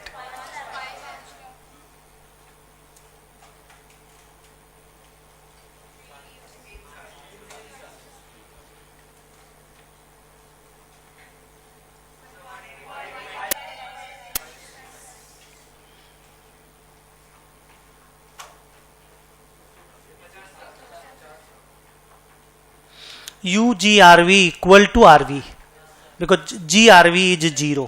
बोलो, और GRV इज 0 मतलब नहीं लिखना है, बस आप लोगों को आदत है थोड़ी सी देखने की, बोल के लिख दिया, जरूरी नहीं है। रेडी? अब ये तो हम लोग निकाल लिए, क्वेश्चन में एक मिसिंग लिंक था, मिसिंग लिंक को सामने रख दिए। अब हमको बताओ कितने साल की लाइफ थी, कितने साल का लीज था? 5 साल की लाइफ थी, 3 साल का लीज था। क्या लगता है देख के? सर मेजर पार्ट के लिए हो गया तो 2.5 से ज्यादा हो गया तो, लेकिन सर ये कॉन्क्रीट प्रूफ नहीं है, बड़ा अजीब सा गंदा गंदा सा लगता है, और सच्ची में कॉन्क्रीट प्रूफ नहीं है। ICAI ने एक जगह पे लिखा कि if the lease period is covering the major part of the economic life, it looks like a finance lease. अगर ज्यादातर वक्त के लिए आप अपना लीज पे दे देंगे एसेट को ना, तो फिनांस लीज कहलाता है, लेकिन वो कंक्लूडिंग प्रूफ नहीं है. तो सर कंक्लूडिंग प्रूफ क्या है? जिंदगी भर के लिए एसेट को लीज पे देना पड़ेगा. सर वो तो नहीं है, वो तो नहीं है. तो फिर वो फाइनल वाला प्रूफ, बड़का वाला प्रूफ, कौन सा वाला? तो उसका रूल बता दो अगर सीखे हो तो. कैसे निकालूं बस मैं नहीं बोलूंगा. Present value of MLP. अच्छा, इसके इस सम में MLP कितना है अब बोल पाओगे आप? 185, 956 तीन बार, बस वही ना. और गारंटीड रेसिजुअल वैल्यू तो है नहीं. Plus 50,000 no no no no, वो अनगारंटीड है. मिनिमम लीज पेमेंट माने मिनिमम जितना पैसा मिलेगा हमको खाली 185, 956 करके ही तीन बार मिलेगा, बिकॉज गारंटीड रेसिजुअल वैल्यू नहीं है इस सम में, जीरो है. तो यही मिनिमम लीज पेमेंट है. कैसे निकालें उसका पीवी? डिस्काउंटिंग करके. तो डिस्काउंटिंग में कॉमन वाला फंडा ले ना. क्यों तीन बार क्यों करेंगे? एनवीटी फैक्टर तो दिया हुआ ही है ना. NVT factor is shortcut to find PV. फिर से बोलो, NVT factor is shortcut to find PV. एक बार फिर से इसको देखो. 1, 2, 3. इसको तीन बार नहीं निकाल करके एक बार में निकाल लेना ही तो एनवीटी फैक्टर का नाम है. और एनवीटी फैक्टर तो हम लोगों को क्वेश्चन पेपर में दिया हुआ है, तो वहीं से पीवी निकाल लेते हैं ना. क्यों मेहनत करेंगे? 2.4868.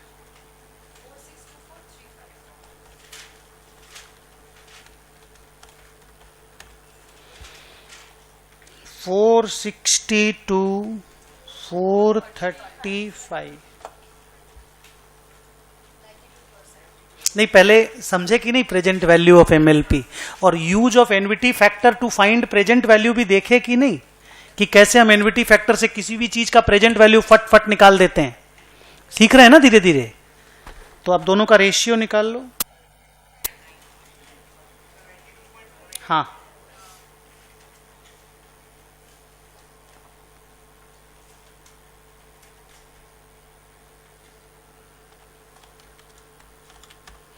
$92.5.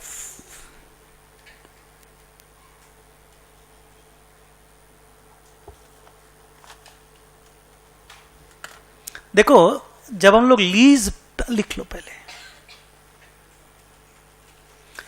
जब हम लोग लीज पीरियड लिख लो, सॉरी,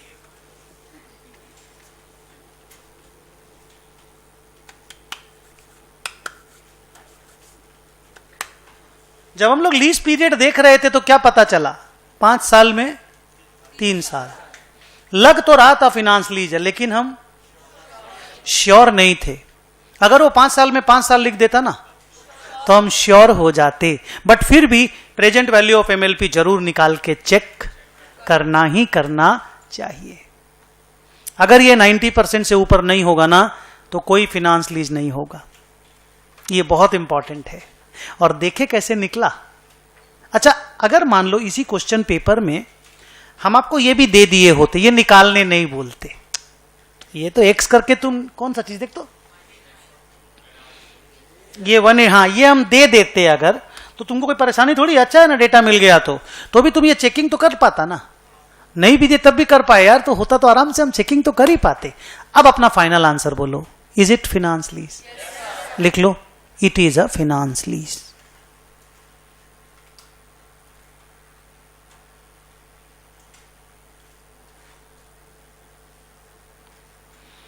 अब क्या मांगा है जरा देखो. अनअर्न्ड फिनांस इनकम माने total interest income.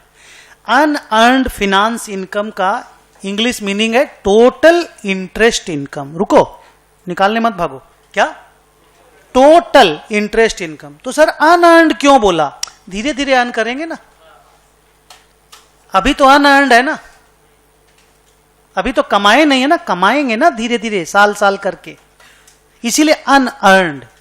Obviously unearned now will be earned in the next few years. Finance income क्यों बोला? इंटरेस्ट को फिनांस बोलते हैं. Finance income is interest income. तो unearned interest income is total interest income. लिखो unearned finance income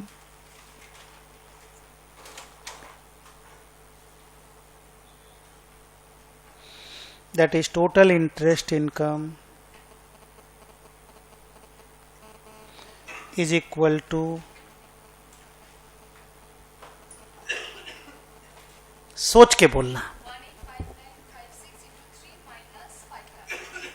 एक चीज miss रह गया, हड़बड़ी करके बोलना.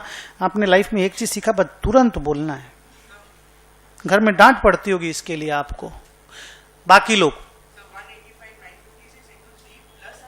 हाँ यू आर करेक्ट. मैं क्या बोला था, ब्याज का पैसा कैसे होता है, हमको कितना मिलना, हम आज चाहते तो कितना मिल सकता था, बोलो असेट अगर हम आज बेच देते, अगर हम आज असेट को बेच देते तो वो कितना रुपया मिल सकता था, 5 लाख. लेकिन हम बोले नहीं, हम बेचेंगे नहीं, हमको धीरे धीरे रुपया चाहिए. तो धीरे धीरे हमको टोटल कितना रुपया मिलने की उम्मीद है, 185, 956 करके 3 बार, और लास्ट में एक बार 50,000 भी मिलने की उम्मीद है. तो वो सब जो मिलने की उम्मीद है, that minus my 5 lakh is my interest income.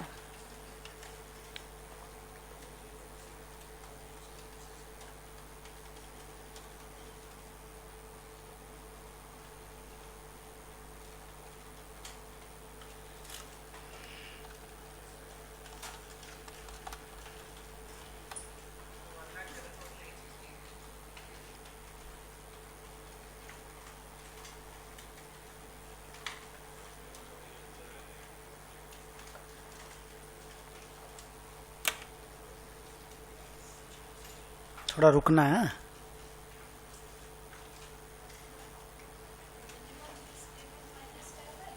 नहीं, gross investment minus fair value. सब पैसा जो मिलने वाला है माइनस जो आज का वैल्यू है, वो मेरा इंटरेस्ट इनकम है. 5 लाख रुपया हमने लिया नहीं, और हम सोच रहे हैं 185 करके 3 बार लेंगे और प्लस 50,000 रुपया लेंगे. तो सब मिला के हमको जो पैसा मिलने वाला है माइनस आज जितना वैल्यू है उसका, that is my interest income. Formula wise बोलिए, unearned finance income equal to dash minus dash gross investment in. अच्छा, ग्रॉस इन्वेस्टमेंट का नाम वो बताइए, कैसे निकालते हैं ग्रॉस इन्वेस्टमेंट को? अच्छा ऐसे बोल दोगे, आज तो स्मार्ट होकर बोल रहे हो. बच्चा बोल रहा है minimum lease payment plus unguaranteed residual value. I am impressed. अपना तरीका से बोलो ना, जो हम कल पढ़ाए थे, आज नहीं, ये तो आज पढ़ाए थे, कल क्या पढ़ाए थे? Gross investment in the lease का मतलब होता है टोटल पैसा जो हमको मिलने वाला है. Lease rent into number of years plus residual value plus guaranteed plus unguaranteed, सब मिला के, सब पूरा पोंछ पांच के जितना पैसा मिलेगा ना, 2 पोंछ करके, वो है gross investment in the lease. That minus your fair value of the asset is your unearned finance income. Confident लग रहे हैं आप लोग? ये ब्याज का कहानी समझ में आया? अभी एक काम करेंगे हम लोग, मांगा नहीं है सम में, अपना सम कंप्लीट हो गया है.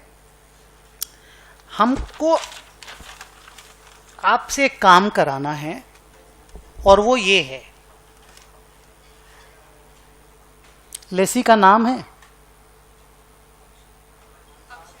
ये अक्सर तो दिया है, नहीं है?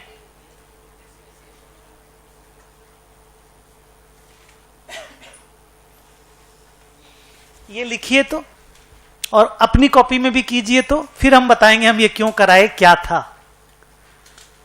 पहले इसका अकाउंट बना के दीजिए मुझे.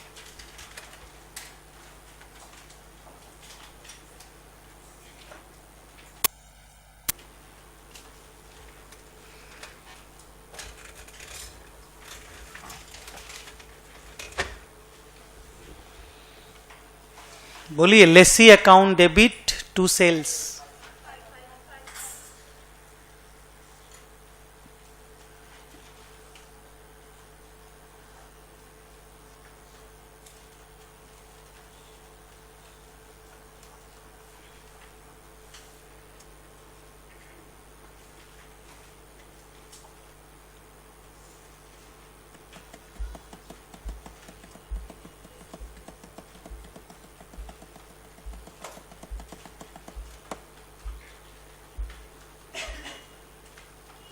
बोलो।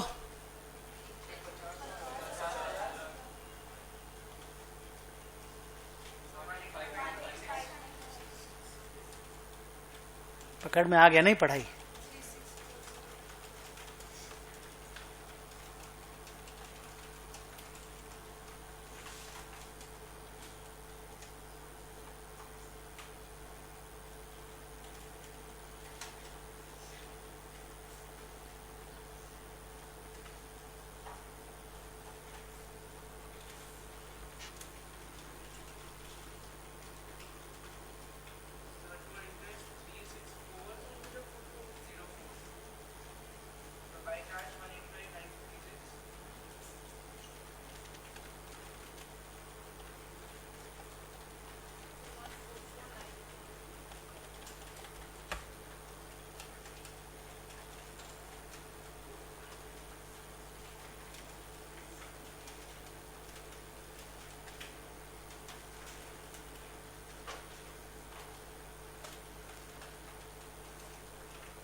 ये लास्ट वाला लिखने का ये कैसे निकाला जाता है आपको तरीका समझा देता हूं। देखो लास्ट वाला,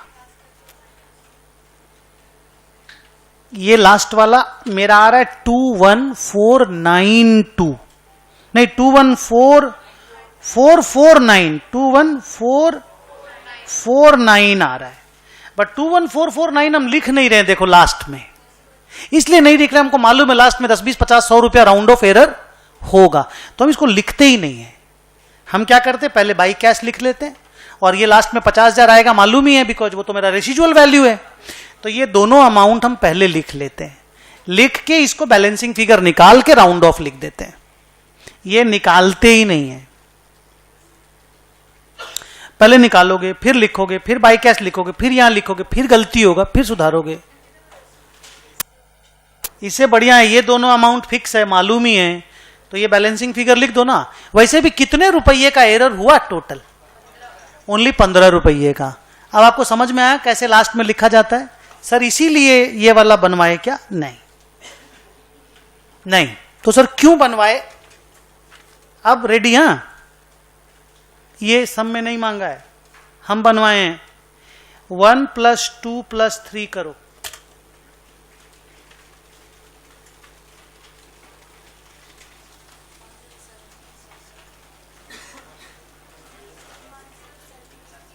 वन प्लस 2 + 3 करो, 107868। 1.5 मिनट पहले उसको तुमने क्या बोला था? Unearned finance income. क्या बोले थे? अनअर्न्ड फिनांस इनकम बोले थे ना, माने टोटल इंटरेस्ट इनकम। वो 3 साल में कैसे डिवाइड हुआ देखे? अमाउंट बोलो 3 साल का, 50,000, 36,404, 21,464। 1 साल के बाद 107,868 में से 50,000 अर्न हो जाता है, इसलिए 57,868 अनअर्न्ड फिनांस इनकम बचता है। सुनोगे तब तो रे बाबा, सुने ही नहीं।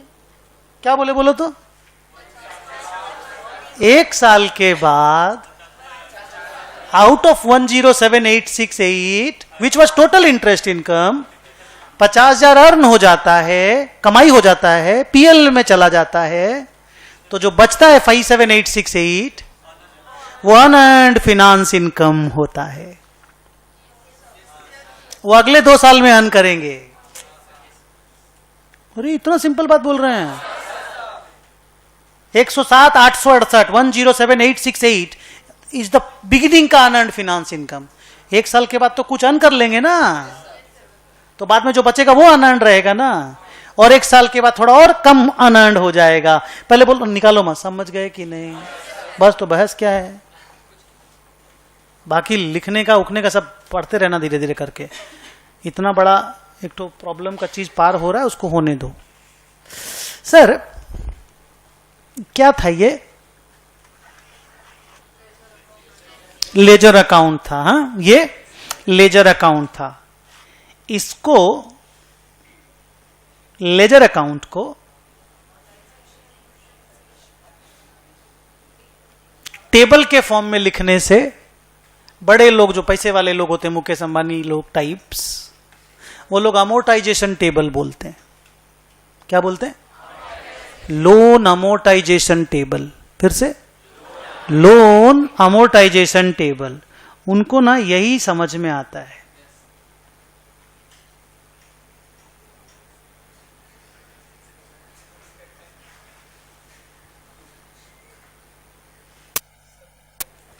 प्लीज कोई कुछ भी नहीं बोलेगा।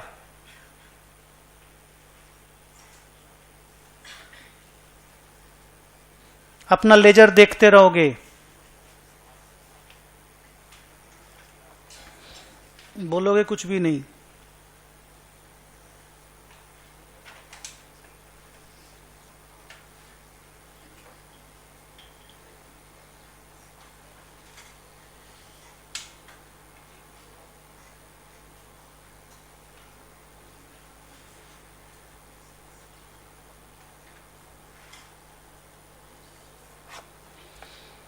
क्या लिखे बोलो तो?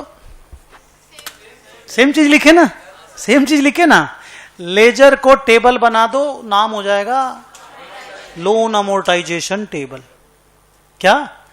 Loan amortisation table. सर ये किस तरह का है? इसको मतलब क्या, किस तरह से लोग देखते हैं? What kind of thing this is? इससे क्या होता है, एक लेंडर को और एक बोरोवर को ये पता चल जाता है कि ये मेरा ओपनिंग लोन है। हाथ देखो, हाथ, ये मेरा, जब भी मैं ये वो करता हूं हाथ देखा करो, ये मेरा ओपनिंग लोन है, ये फर्स्ट ईयर का इंटरेस्ट है, इतना रुपए मेरे को देना है। ये बरोबर बोल रहा है, इतना रुपए मेरे को देना है, इतना रुपए मेरा लोन बचेगा। या लेंडर बोलेगा इतना मैंने दिया, इतना मेरे को ब्याज कमाई हुआ, इतना मेरे को पैसा मिला, अभी भी मेरा लोन इतना बाकी है। सेकेंड ईयर यहां से आ गया नहीं, इतना मेरा ब्याज का इनकम है, इतना मेरे को मिला, इतना बाकी है। थर्ड ईयर इतना मेरा ओपनिंग लोन है, इतना मेरा ब्याज का इनकम है, इतना मेरे को मिला, इतना मेरा अभी भी आना बाकी है। इसको लोन अमोर्टाइजेशन टेबल बोला जाता है। लेजर को ही अकाउंटेंट जिसको लेजर बोलता है, लोन वाला, बड़े लोग उसको टेबल के फॉर्म में बना करके लोन अमोर्टाइजेशन टेबल बोलते हैं।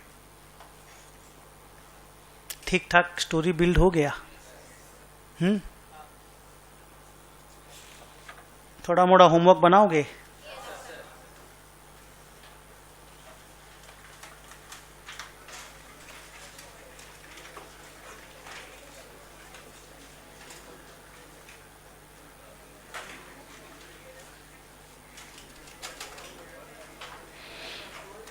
चार नंबर सम, नहीं 14 नंबर सम, पेज 67।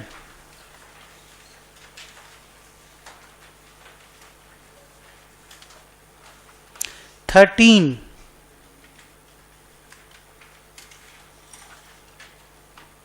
$12, $11, $10।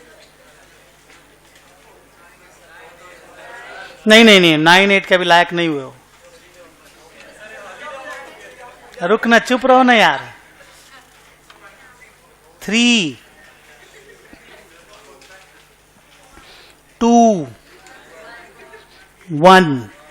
अच्छा, एक सम इसमें ऐसा है जिसमें ना कोई 6000 और 5000 का एरर है। हाँ, जब आप सम बनाओगे तो आपको महसूस हो जाएगा। आप क्वेश्चन पेपर को अकॉर्डिंगली चेंज कर देना, सॉल्यूशन नहीं चेंज करना, क्वेश्चन को अकॉर्डिंगली चेंज कर देना। हाँ, लेकिन बैक साइड से आप सम को बनाओगे और उनका भी राइटिंग करने का तरीका देखोगे। मैं ये नहीं बोलता वैसे ही लिखना है, आप उनके हिसाब से भी देख के चीजों को कंट्रोल में लेके आइएगा। ये सारे सम के आंसर्स दिए हुए हैं, ठीक है। आप पढ़िएगा क्वेश्चन, अपने हिसाब से चीज को व्यू कीजिएगा, ओके ऐसे ऐसे ऐसे ऐसे करना चाहिए, एक दो सम को बनाइएगा पेपर पे, उसके बाद आंसर से मैच कराइएगा। इतने सम है, मेहनत के सम है। बट बिफोर सॉल्विंग एनी सम, हम जितना चीज पहले कराए ना उसको अच्छे से रिवाइज कर लेना, ठीक। 3 लाइन बोलते हैं, बस बोलो, आज की क्लास में खत्म करता हूं। 3 line. 1, a lease is a finance lease where after studying the agreement we conclude that the lessor has no interest in the asset, rather he has the interest in earning interest income. So he looks more like a financer than an owner of the asset.